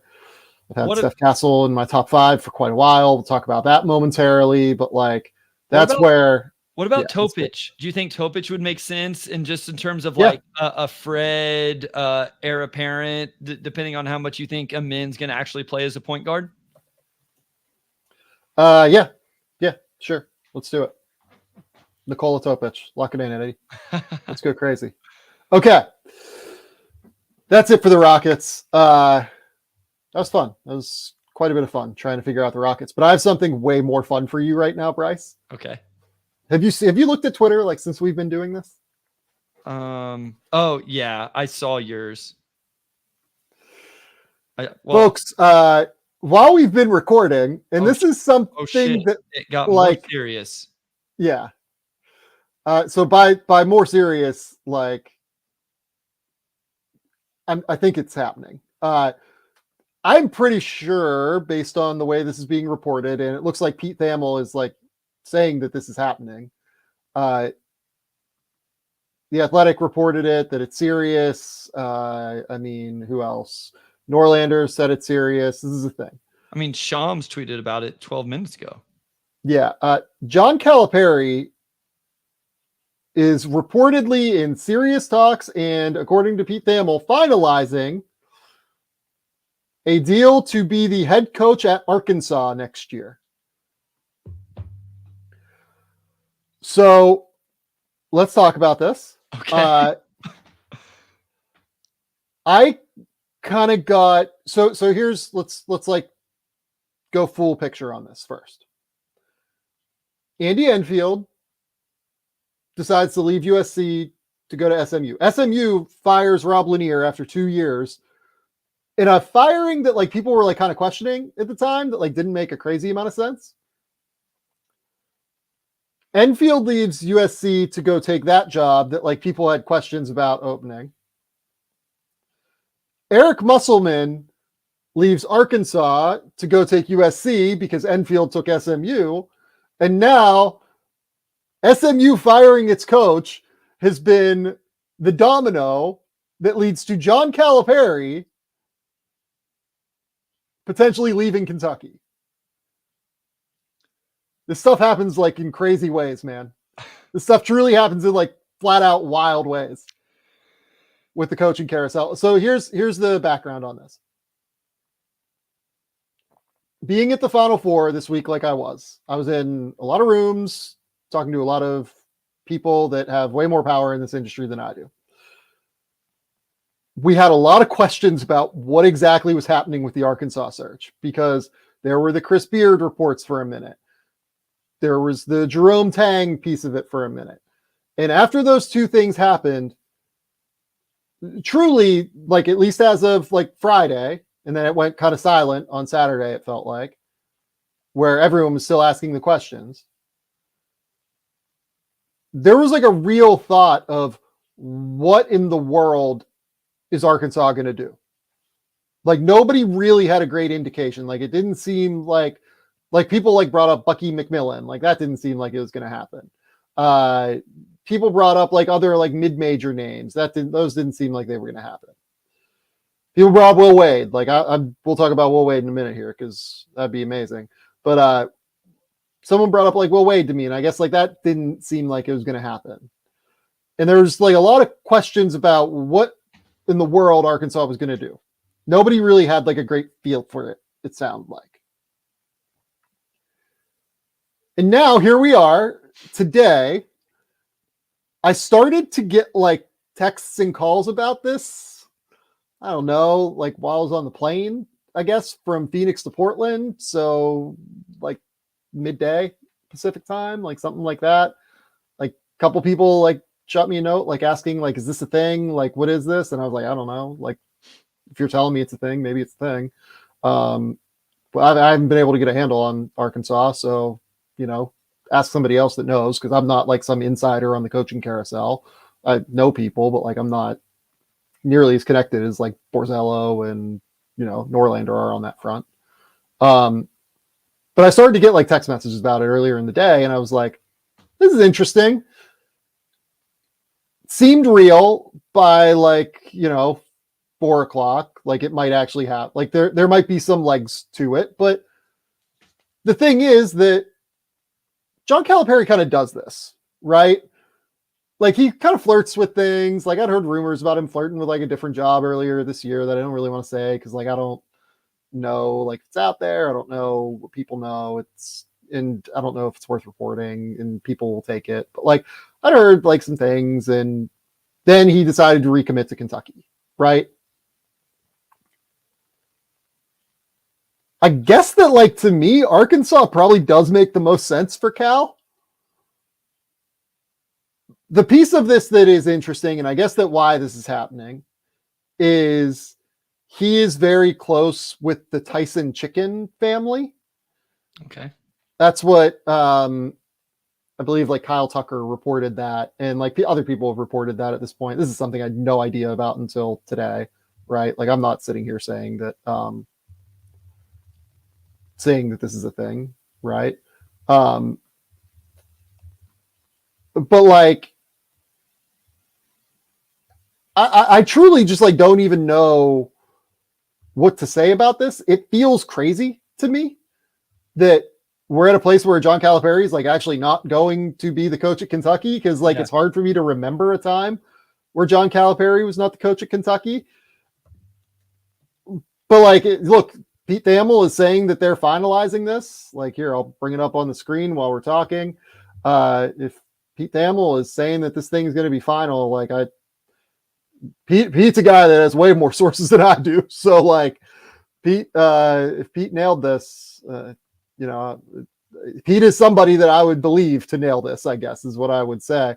According to Pete Thamel, up on the screen here, as you can see, John Calipari is finalizing a 5-year deal to become the next coach at Arkansas. Deal is supposed to be completed in the next 24 hours. And just to confirm that it is indeed the actual Pete Thamel and not a fake account. There you go. It is the real Pete Thamel.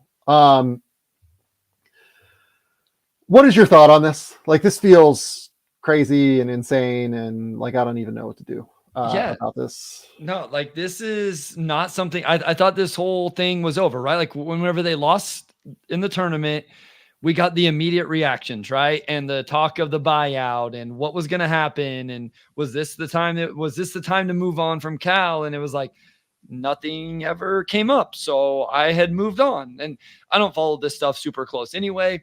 But, you know, when it's Calipari in Kentucky, you kind of pay attention, and it's like, okay, no, you know, it's done, and then Musselman and Enfield, and you follow all that stuff. I definitely did not know this Tyson chicken thing. Apparently they're the biggest donors to Arkansas athletics. So I would assume there was a major financial contribution from them coming as part of all of this. So I guess my immediate questions are, I kind of wonder now where the conversations between Cal and Kentucky went. What does Kentucky do? And how much is this payday for Cal going to Arkansas? Well, yeah, like that's a real factor here because Cal was making serious money at Kentucky. I should be able to look that up because it's a public university. It's got to be like crazy money, I would think. So Cal at Kentucky was making $8.539 million. And his buyout was $35 million.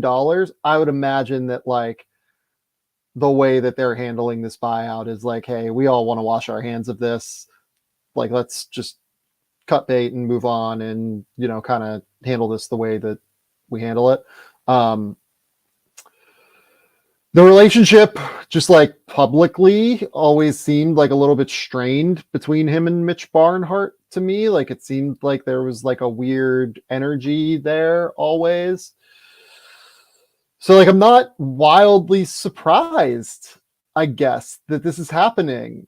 Kentucky fans, I mean, God knows that I think they're ready for a change. I think this is a home run for Arkansas, given where their search seemed to be going recently. Like, look, like if I was them, I probably would rather hire Will Wade than Cal, but it seemed like that wasn't going to happen. And that wasn't like a realistic potential outcome. So I'm not going to sit here and say that, say it one way or another, that it's this type of way or the other way.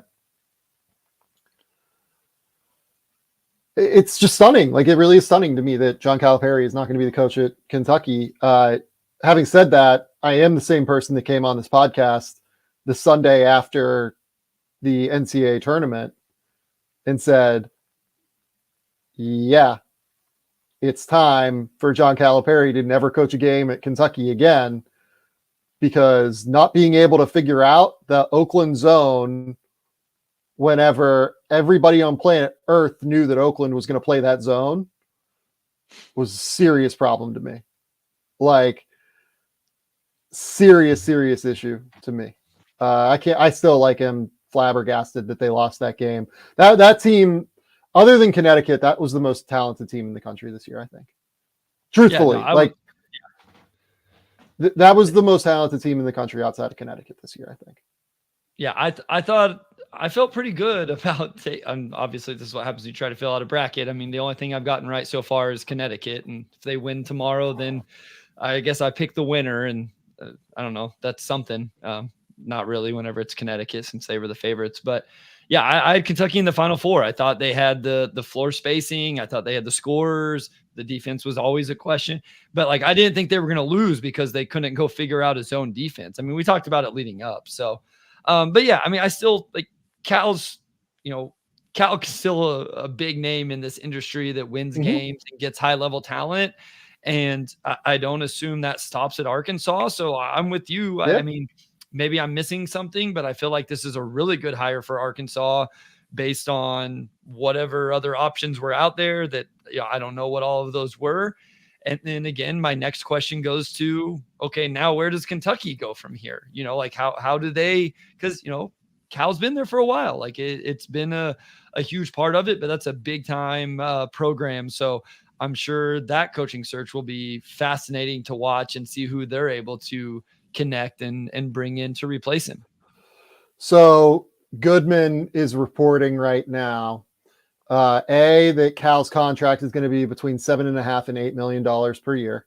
So like not taking much of a pay cut to do this, right? Like, somewhere around $1 million maybe. And the big thing here is that he will have access to an NIL package for players that will rank among the best in college basketball in excess of $5 million per year. That is a wild number. It's a very, very high number. It's not like that's among the highest numbers in the country. Like, I don't want to say like what other teams have, because like I don't have it confirmed necessarily, but like I hear rumors of, the SEC having, something like an average of like 3 million, right? So for Arkansas to have like real, like almost 2x the, number of what like the average seems to be, like maybe a little bit more than 3, seems pretty wild. I know some numbers of a pretty high level program, and I only know a couple of the players, and just knowing what that would start with a couple of those guys, and then, kind of just guessing what everybody in the program gets, 5 million is probably still beats that. And this is again, like I'm kind of like you, like even more so, like I definitely don't know this for fact, but just what I've heard. And this is a big time program. So man, yeah, I mean, they're going to be competitive. They're going to have dudes. Yep. I instantly also now think wonder guys who are unsigned in the 2024 high school class that he could swing and bring in, and man, this will be well. fast. Here's the great start to this conversation, right? So Kentucky has, one of the 3 best recruiting classes in the country. They have Boogie Flan going. They have Jaden Quaintance going. And by the way, Jaden Quaintance has to spend 2 years in college because he is coming early. He was so good the game I watched the other day. I like that kid. Jaden Quaintance is a stud, a very real dude. Yeah. They have Santos Surreal coming in. They have Travis Perry coming in. I'd imagine that Travis Perry, might be more likely to stick to the Cal or to the Kentucky commitment. Carter Knox, Billy Richmond, like they have a lot of dudes going there. Like, do these guys follow Cal to Arkansas? Do they stay at Kentucky? We'll see, right? Like that's a huge question right now. And I think a big piece of it is, where does Kentucky go from here in terms of the hire? The name that has always come up in these things, like this is public, like people bring up Scott Drew's name all the time if Kentucky was going to move on. Like Scott Drew from, look, I don't know. I don't know if he's available or not. Scott Drew would be a great hire. I know that. Scott can really coach. Scott can really, really coach. He is a fantastic program builder. Really good dude. Like you could really, really sell Kentucky hiring Scott Drew. I just don't know if I don't know if he'll want to do it. I don't know if he'll be at the top of Kentucky's list, but like Kentucky's list is the biggest names in college basketball. Like Nate Oates is probably on Kentucky's list. The problem is Nate Oates has an $18 million buyout. Bruce Pearl would be on Kentucky's list. Bruce Pearl has like a $16 million buyout, I think. Tommy Lloyd is probably on Kentucky's list. Tommy Lloyd just signed a deal where he has an 8-figure buyout, I believe. So like a lot of the best coaches on the market may or may not be on the market. Depending on how much Kentucky boosters are willing to pay to get them out of deals. And I don't know what Scott Drew's buyout is, because Scott Drew's buyout is Baylor's a private university, I believe. So you just don't know what that number is really. So Drew and that staff have also done a good job. Like they've recruited some high level players recently as well. So it's for a while it seemed like, they were developing dudes, and now they're really putting dudes in the NBA. Jacoby Walter was a high level recruit. Yves Misi is a guy that maybe not as widely, but they built that program into something real. And then he's done it in Waco, Texas. So and a Baylor program that he brought a lot of the success around that program has been while Scott Drew has been there. And so, yeah, you take him to a historic program like Kentucky with the resources he would have behind him there, and you would assume he could do some really nice things. So, man, this is all, there are a million angles going in my head. Arkansas's roster is totally clear, by the way. They have nobody right now. They might have 1 or 2 guys, but it's the deck is completely cleared. Yeah, the top of the market, Dan Hurley, right? You try and get Dan Hurley, but I'm not leaving I'm not leaving Connecticut if I'm Dan Hurley. I'm like a legend at Connecticut now. Yeah. Like they're going to probably have to give him another raise, right? Like you stay there, I think. Like it's easy. Hurley's already making like $5 million according to the USA Today. Like he's going to be making 6.5 or 7 probably after this year. Like, you win back-to-back titles or you go first, second. It's easy, right? Matt Painter, like, maybe Matt Painter is an attempt, but Matt Painter like loves Purdue, right? Like, is he really going to leave Purdue? And oh, by the way, like $16 million buyout. I like TJ Otzelberger. Like, I think TJ Otzelberger's done like an amazing job at Iowa State. $18 million buyout right now, right? Yeah, I mean, you won't find a bigger TJ Otzelberger fan than me. Like, I've said it before. I got to watch him practice this summer, and I love the way he runs his program. So, yeah, I think he's really good. I think he's really, really good. So, like, they're going to get somebody spectacular to run Kentucky. Somebody will do this. Like, I want to be clear. Another domino, Sam. Like, this is the other thing. Like, they're going to go steal somebody. And then now that team 2 weeks from now, or however long this takes, now that program's going to have to find somebody. And like, this thing is going to continue in the portal era, in the NIL era. Like, can you imagine what this may do to the portal as well? Oh yeah, it's going to be insane. Like my life is going to be over for the next week. Like the portal is going to ruin my life. The piece of it that's interesting is I wonder if they do try and get Billy Donovan. Bring him down. Yeah. Like Chicago's not going anywhere fast. We know that.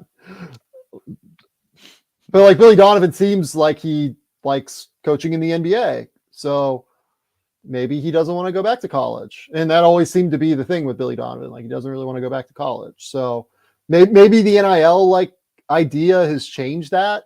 Sure. Recruiting now is like, hey, like if you can go and pay the most money for kids, offers there, right? Like you're Kentucky, you have a bunch of money, like it's probably not a problem if you can convince Billy Donovan to go. Here's the thing. It was time. It was time, right? It was time for the Calipari era to end at Kentucky. He is a legend at that school and forever should be a legend at the University of Kentucky, no matter how it ended, right? Brought them a title, brought them back from like purgatory when Billy Gillespie was there, right? Like Cal should always be positively remembered by Kentucky fans. And he's now not like drastically overstaying his welcome, right? Like he's now, stayed his course, maybe stayed like an extra year beyond what Kentucky fans wanted. But like, if it's one extra year, that's okay. I think this probably ends up helping the John Calipari legacy to leave now as opposed to later. We'll see how it goes at Arkansas. Like, I do want to talk about that too. Like, we're talking about it mostly from the Kentucky angle because like I find the Kentucky angle really interesting, but yeah, like, I mean, who do they go get is an open question. It's truly to me, it's a who's who of college basketball. Like they will get some truly elite basketball coach, I think. And I'm genuinely really interested. Like, I don't know, man. No, I think we touched on it with Arkansas and Cal. I think, like you said, they have a blank slate there. And is there a better time in the history of college hoops to have a blank slate roster than the portal era with what sounds like a ton of NIL money, high school recruits, again, who's signed, who's not, how can you get out, like all of that stuff. Like this is going to change the landscape, and Arkansas is going to be a major player in that along with Kentucky. And like I say, it's going to make for some fascinating stuff here over the next month. But yeah, I mean, I tend to agree with you. I think, where a need for a change from both sides is a real thing sometimes in life. Yep. And it seems like this was the time. And so I think this could end up being a win for a lot of different aspects in terms of maybe it's better for Cal to get out of there and do something new. New energy comes with new opportunities. this could be really good for Arkansas, bringing in Cal, and then maybe even for Kentucky, right? Like, again, you get a new energy, a new voice, into the program. Sometimes it works. And I'm not saying it's all going to work. Maybe whoever they hire doesn't do a good job, or, maybe Cal doesn't do well. I'm not saying it's going to be perfect, but a lot of it makes sense to me. And it brings in a lot of excitement. So what you do, maybe less sleep, but a lot of excitement. The funniest thing about this, by the way, is John Calipari and Mitch Barnhart, like 2 weeks ago or whatever, like went up together on that, like, I don't know if it was like a radio show or like TV show or whatever, and like felt like they like kind of wrapped their arms around each other, and they were like, yeah, like we're all good. John's gonna be the coach next year. Like, Mitch Barnhart has to be furious. So that's what, yeah. Like, that dude's gotta be so, or like he's gotta be like, I don't know, like, is he happy? Yeah. Like, are you sure he's not ecstatic? Like, hey, he's gotta be pissed that like this happened, like in this way, but like also you've got to be like kind of happy that it happened, right? Yeah, so I'm saying, like, maybe he's pumped right now because he got rid of, and in quotes, and now he can go get his guy and make a hire. So maybe he's like, he may have an influx of energy right now going, perfect, let's do it. Yeah. Look, man, Kentucky is an amazing job. It's a truly incredible job.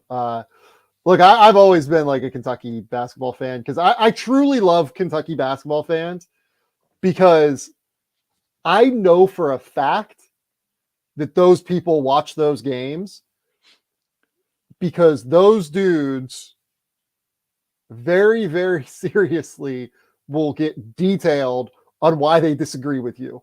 Yeah. And like, I might disagree, but like, I respect the fact that they watch those games and like come at me with like real angles, right? I'm like, shit, like, yes, let's do this. Like, let's talk about this, because I really have an immense respect for Kentucky fans. They care about that program so much. And I really, really love that they love it as much as they do. You know what I mean? Absolutely. And it felt like Kentucky fans were pissed at this. Like, they were pissed that Cal was going to be back. They were ready for this to go. It felt like the energy was down. It felt like it was ready to just turn over in some way, right? I'm glad for them that this is happening. Look, it might turn out to be like abominably bad. You never know. Like, who the hell knows what's going to happen here? Who the hell knows, like, if the next guy will be successful? But it feels like there's more energy now. Like, it feels like there are a lot of boosters that probably will get re-engaged. There are a lot of like fans that'll probably be a bit more excited, and I'm excited about that because Kentucky's a program where college basketball is better when Kentucky is great.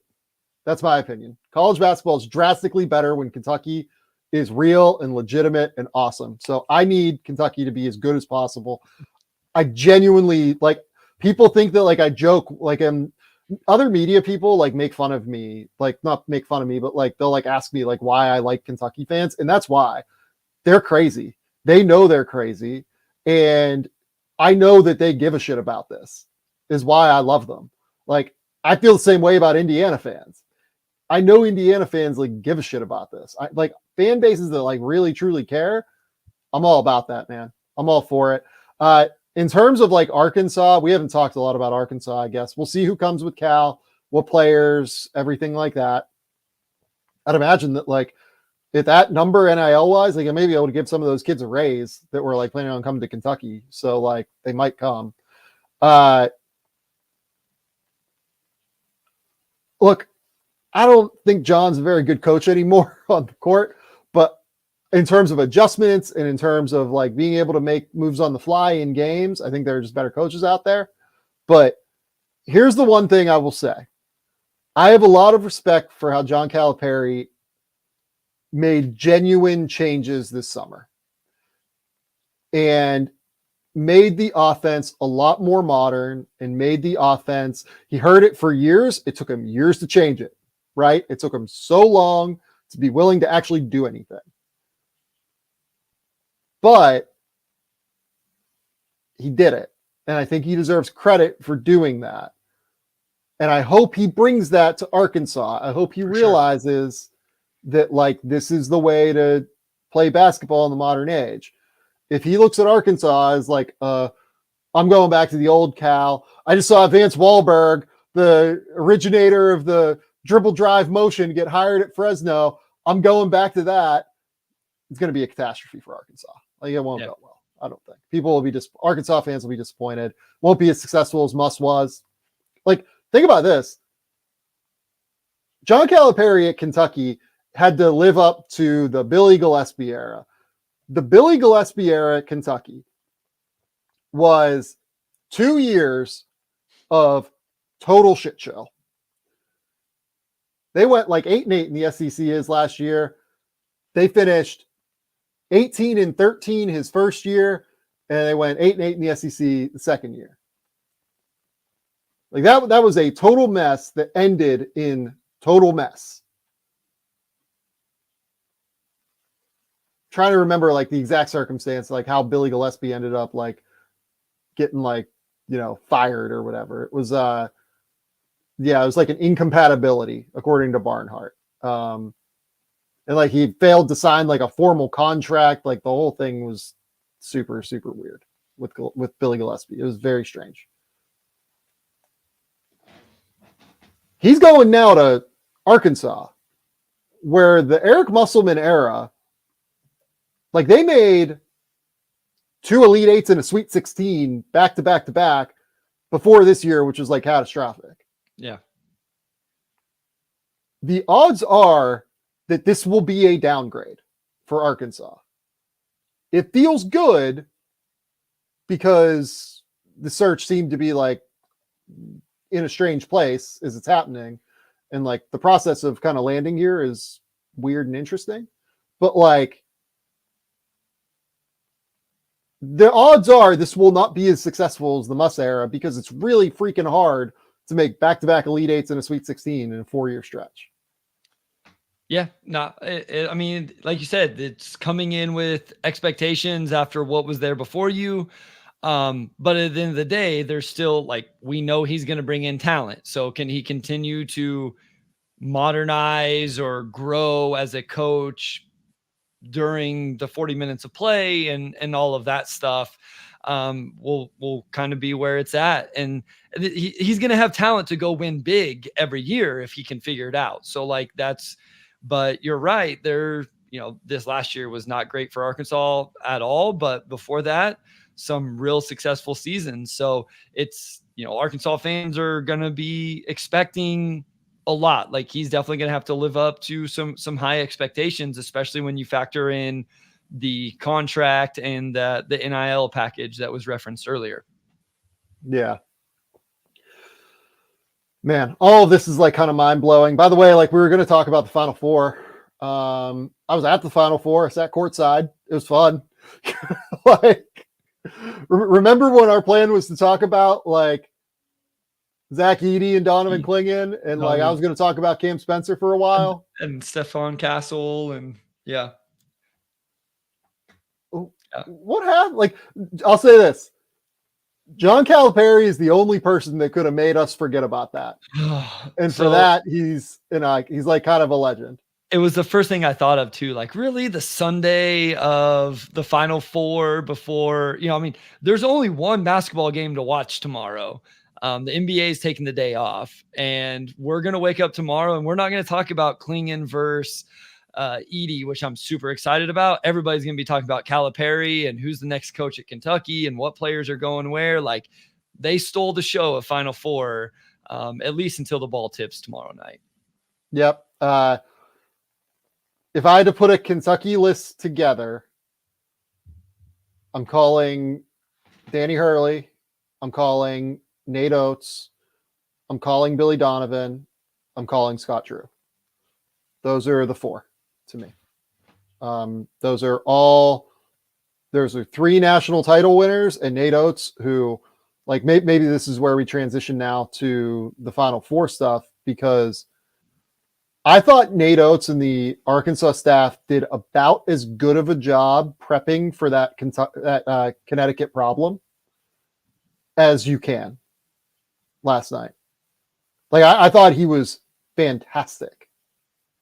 I thought that they did a great job, like, finding ways to get Aaron Estrada and Mark Sears downhill to their left hand constantly. I thought Aaron Estrada, like, had the Clingan drop coverage, like, recovery back to the big timed, as well as I've seen, like, any guard this year. Sears was really good last night. I thought that their defensive strategy in the first half was, like, absolutely outstanding until in the second half, Connecticut, like, kind of chess matched and adjusted back, made Castle the screener early on in the second half, and that kind of flipped the game, it felt like to me. But man, I'm always incredibly impressed with the level of detail of Connecticut. Like, I think that staff, Kamani Young, Luke Murray, Tom Moore, like, obviously Hurley is the head coach, but, like, the assistants do the scouting. I always think Connecticut is so on point with its prep and its like, everything that goes into those games. But, like, I was really impressed with Arkansas last night. Alabama. I thought that Alabama did literally everything that it possibly could have to make that a close game, and they still were down by 16 with, like, 2 minutes left. No, I agree. Like, I mean, obviously I think Connecticut's really good, and, Alabama doesn't have really the name power, even though, they have some good players. Grant Nelson had a solid performance in that game as well. Like, I thought Alabama looked really good. I think he does a good job. I like he does a lot of NBA stuff. NBA, like, if I'm a kid that wants to make it to the NBA, going to Alabama is a place, and playing for Nate Oates as a coach is something I would definitely consider. So I thought Connecticut might kind of have their way, and eventually they kind of wore them down. And I think that's more of a testament to how talented and how good, and like you said, the coaching staff that Connecticut has. But Alabama definitely had a good game plan, and, they had the lead there in the first half for a while as well. So I thought they did a great job. It was a fun game to watch. And, like I say, eventually Connecticut was able to kind of pull away there. But yeah, I agree. Really, really was impressed with Steph Castle. I thought his first 5 minutes of that game was like everything you want for the draft tape. He drilled 2 threes. He was awesome defensively, chasing around Sears. Had the awesome, like, mismatch post on Sears as well. And then he ended up with 21 points. He was fantastic on defense. Look, I've been a Steph Castle guy all year. I think that he is the kind of guy that I feel comfortable with in the top 5. Like, I've had him there for a while. He's the kind of guy that just helps you win basketball games. And in a draft where, like, I don't totally know if Ron Holland's going to help you win basketball games in terms of decision-making. I don't know if Modest Buzelis can quite shoot well enough. I don't know if, Alex Sarr has a defensive position. I don't know if Reed Shepherd is big enough. I don't know if, Cody Williams is skilled enough as a shooter. I just keep coming back to Castle, and I'm like, I know the shooting is, like, a real question, but man, I keep coming back to Castle, and I'm like, that's the guy that I believe in college right now. Yeah, I'm definitely not as high as you, and I think a lot of people are, like, super high right now. And, I saw people saying, like, oh, just look at what he does well. Like, and I agree. Like, the shooting is still a real concern. Like, I went through the numbers today. Like, and I know he hit 2 in that game. He still went 2 of 6. And there's still some, like, question marks around that. And, where does he fit in offensively? I love the versatility, though. I think that the big thing with Castle is what he has done defensively and how good he has been on that end. But to your point, there's no reason for him not to be in this same tier as all these other guys, right? Like, Zachary Risache is taking a huge hit from scouts right now because he hasn't been as good in his last 7 or 8 games. And, you broke down all of the other guys. Like, does Topic shoot it? Does Topic play defense? All of these different things. And so I think it's going to be one of those things. It's going to be team specific, and it's going to be how do things go in pre-draft in terms of workouts and interviews and those type of things, and kind of preference. Like, what do you believe in? What do you kind of value as you evaluate these guys?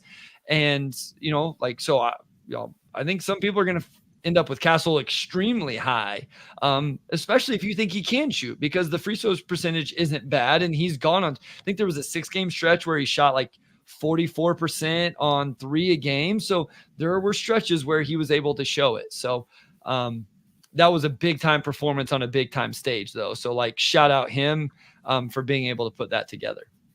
Yep.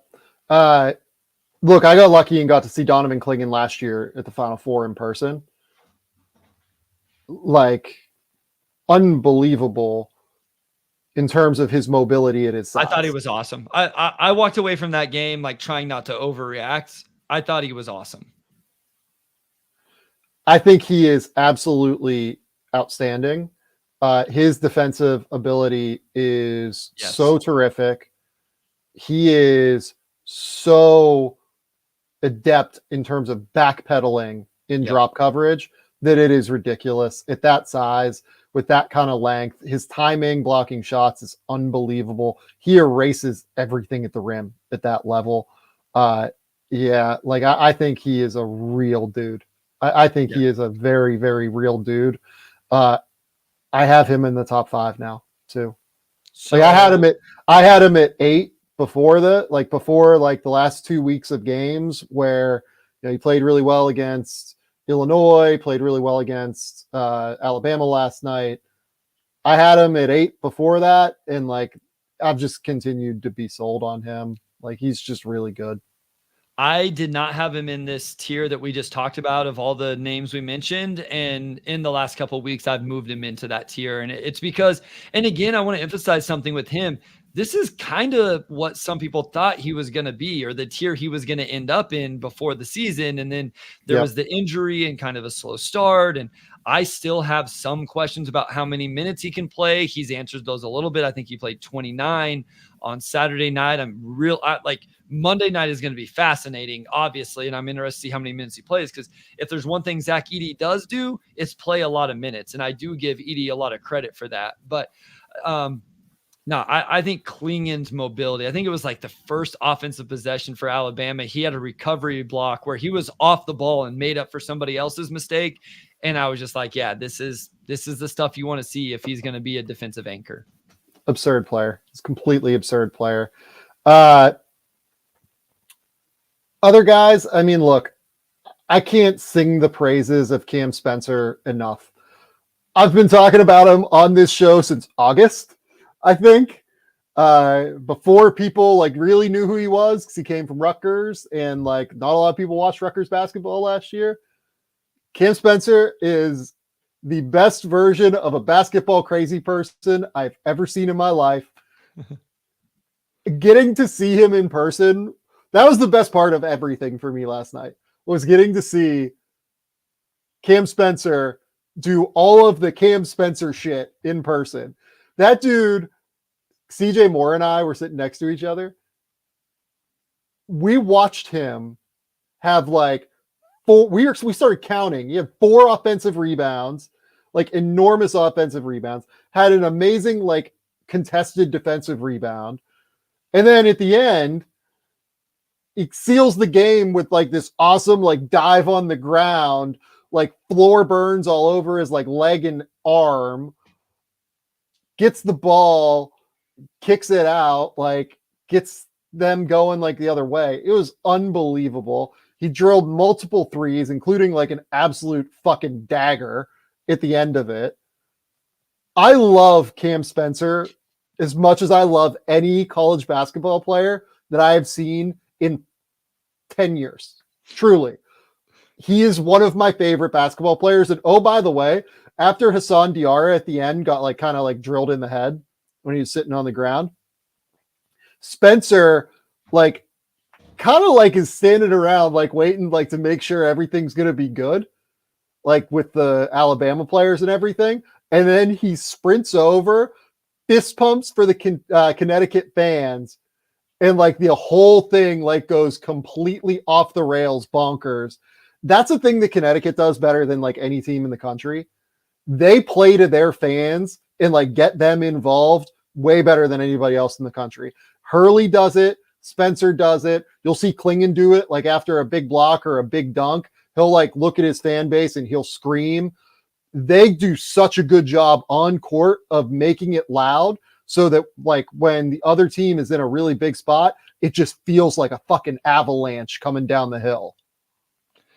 Yeah, I mean, I listen, I like Cam Spencer, especially as a college basketball player. And I think like I know like you believe in him as a potential NBA guy, and like uh, I'm there a little bit, but like, yeah, I mean, he's awesome. Like the competitive fire he plays with and the things he does, and then the skill level, the talent, like there's real talent and skill that he plays with also. So like, I don't need to like pile on to, what everything you just said about him. So, but yeah, like really, really good player, really fun to watch. Unbelievable. Like unbelievable player to watch. Like one of my favorite things I've seen in a while. Other guys other than the Connecticut guys that I saw last night.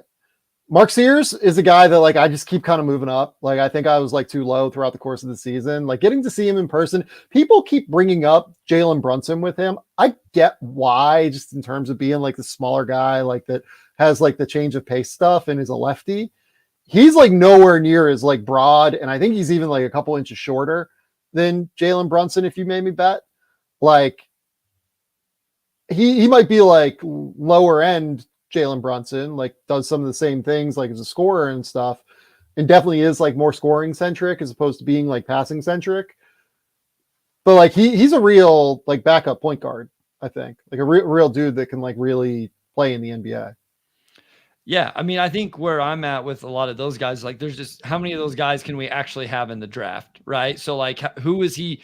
I'm not asking, I'm just saying like one thing I need to hash out is which of these guys are the best ones? Who is he better than?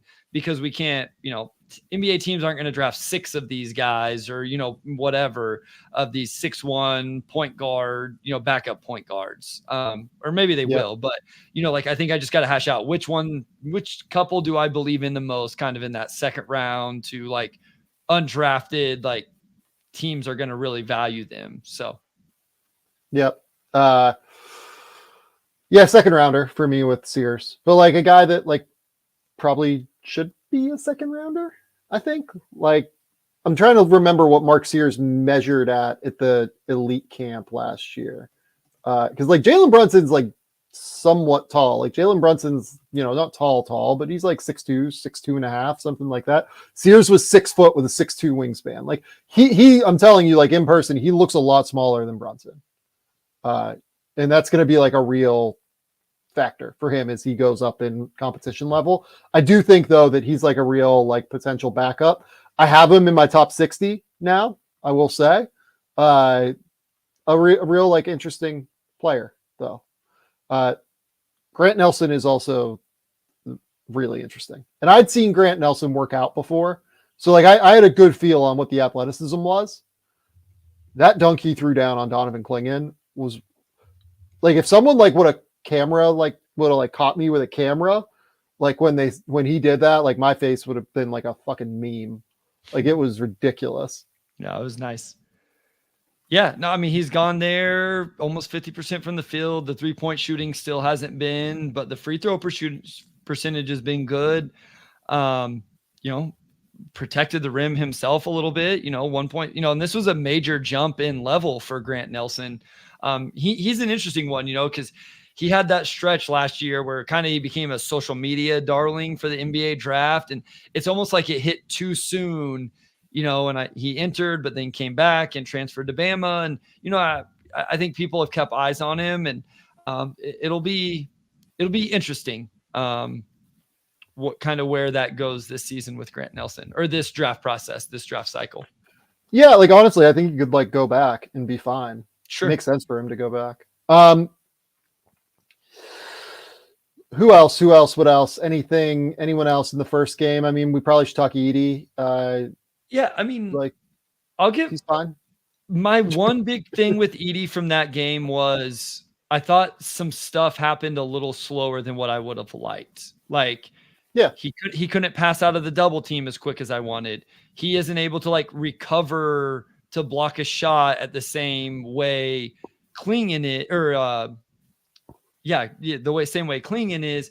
And it's not just a mobility thing. Like, I just didn't think things didn't always move as fast as what I wanted. And so, like, I understand people getting very excited about him. The touch is real. I think that's the positive I came away from that game is like, man, he showed some real good touch with both hands.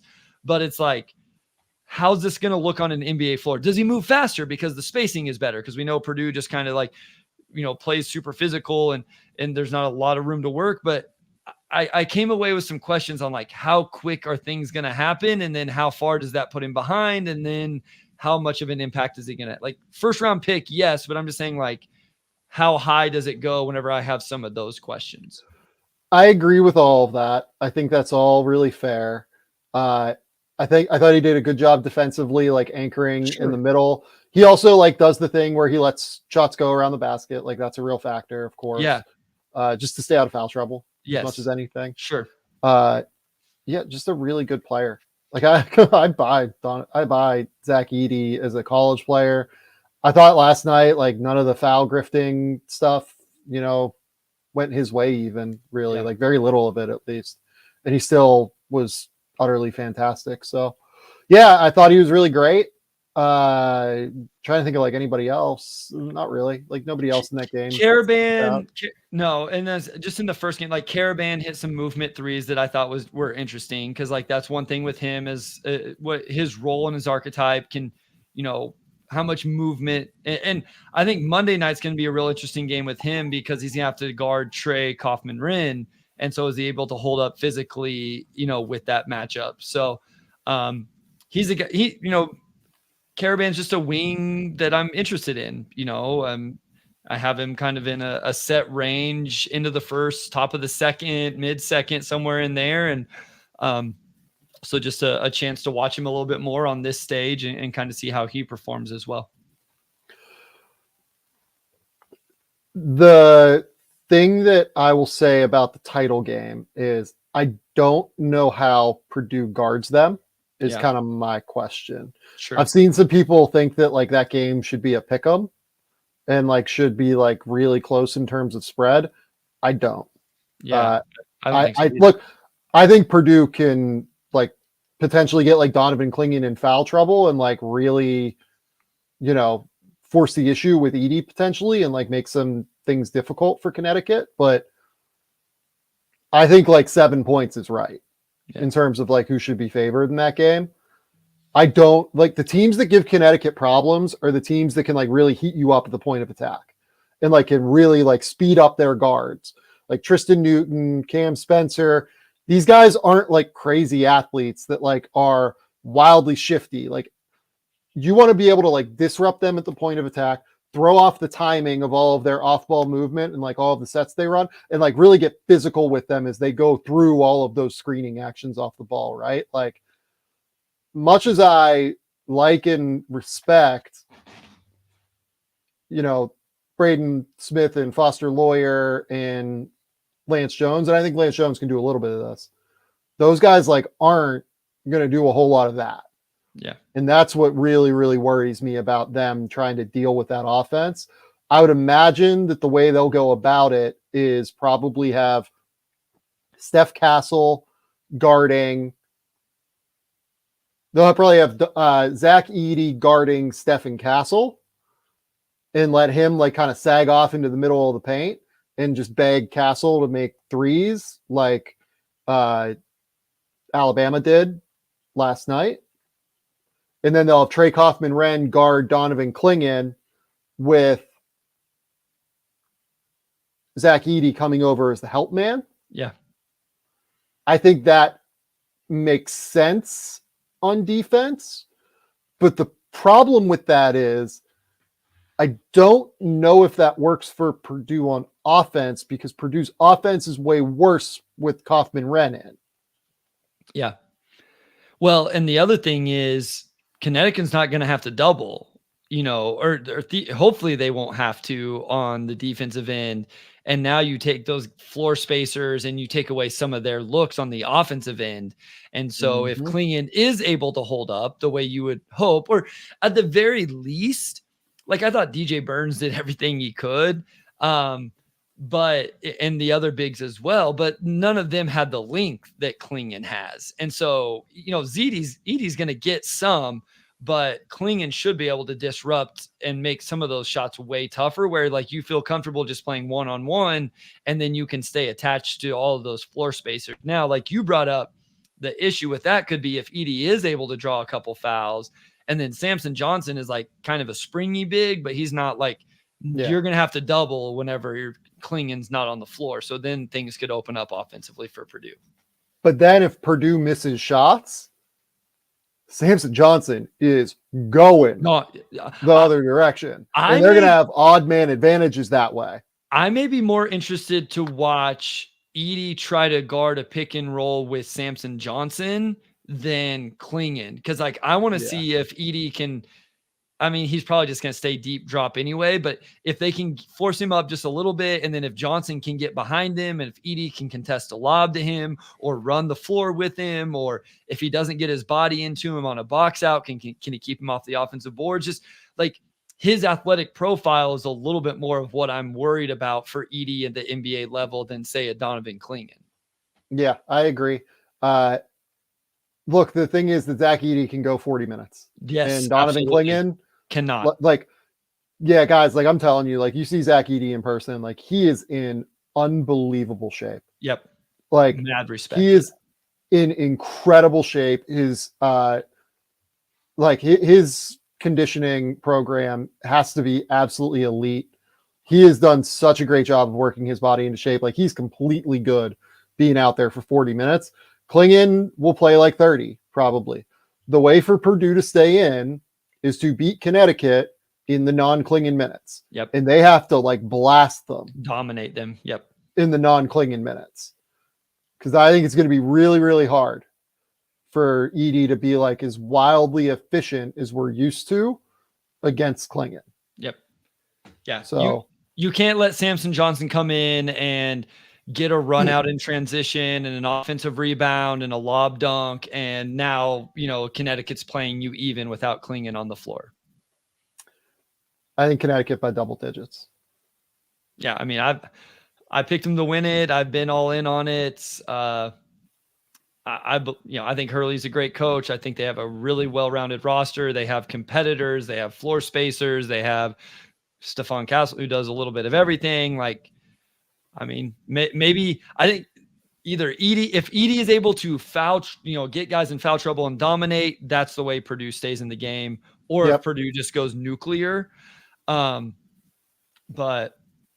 I'll give like Foster Lawyer and Lance Jones credit. Like those dudes had no fear last night. Braden Smith played terrible, but like Lawyer and Jones were good to go. Like they were ready and they fired.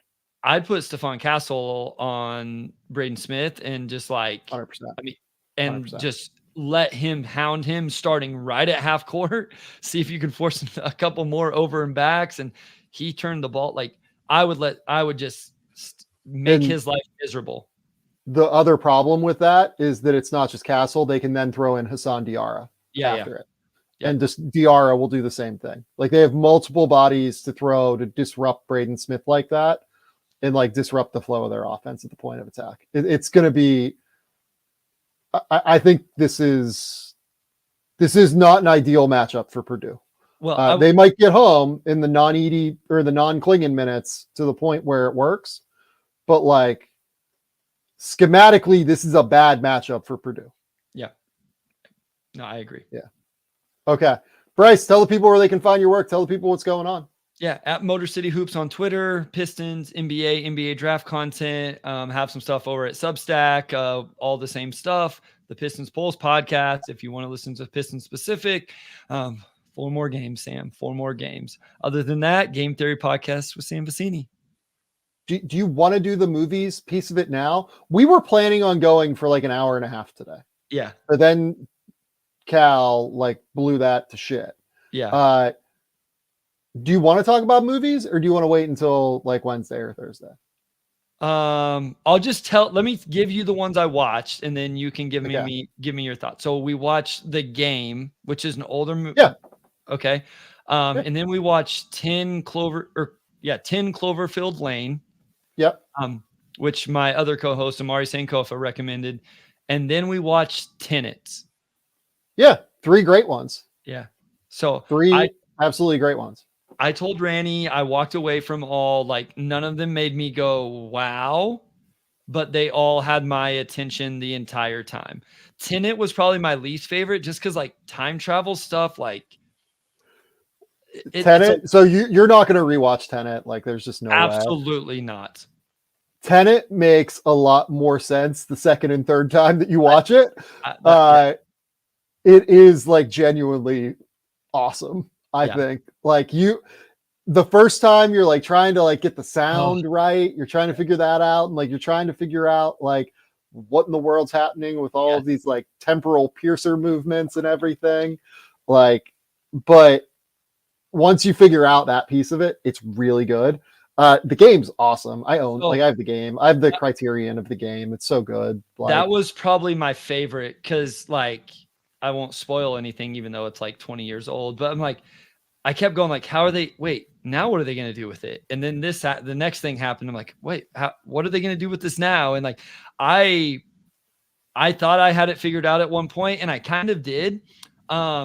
Ranny was a little less, until I told her that it's a different version of a Christmas. Like, have you seen the take that it's a version of the, what is it? The Christmas Ebenezer Scrooge. What's the movie? A Christmas Carol or whatever. What's the movie?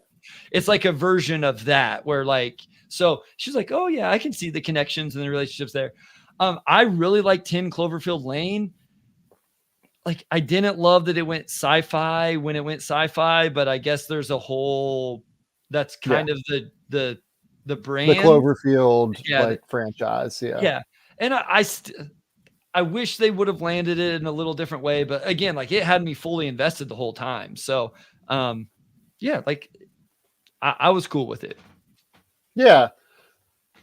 Those are all good ones. You watched 3 good ones. I would say, like, if I was ranking those, probably the game, Tenet, 10 Cloverfield Lane, but like, they're all really good. Like, I think the game is like not like a masterpiece, but it's like pretty freaking good. It's really, really tight, and like the script is perfect. Like, the whole thing like really works, I think. No, I like that one a lot. I probably would put Tenet last, just because I was like, you have no idea. I was just like, I had no idea what happened to Tenet. Like, the first time I saw it, like, and I was watching that thing, man. Like, we were, and then we'd have to pause, and we have 3 kids still that we're like trying to keep, and so it probably missed a few things here and there, but it was still a good movie. But yeah, no, overall a good weekend of, again, got to watch the women's game today, which was an awesome game. Shout out South Carolina and Dawn Staley for their win, and Caitlin Clark for an amazing career. So it was a good weekend. At The Athletic this week, I will have an explainer on the whole Bronny James situation.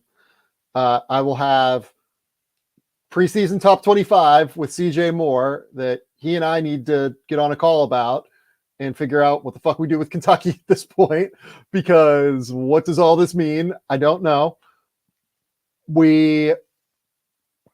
I will also have an updated top 100 board this week. I'm committing that to you guys. I was planning on having it late last week. We kind of decided to hold it until after the tournament. We'll have it if you made me bet, it would be Wednesday. There's a non-zero chance it's Thursday.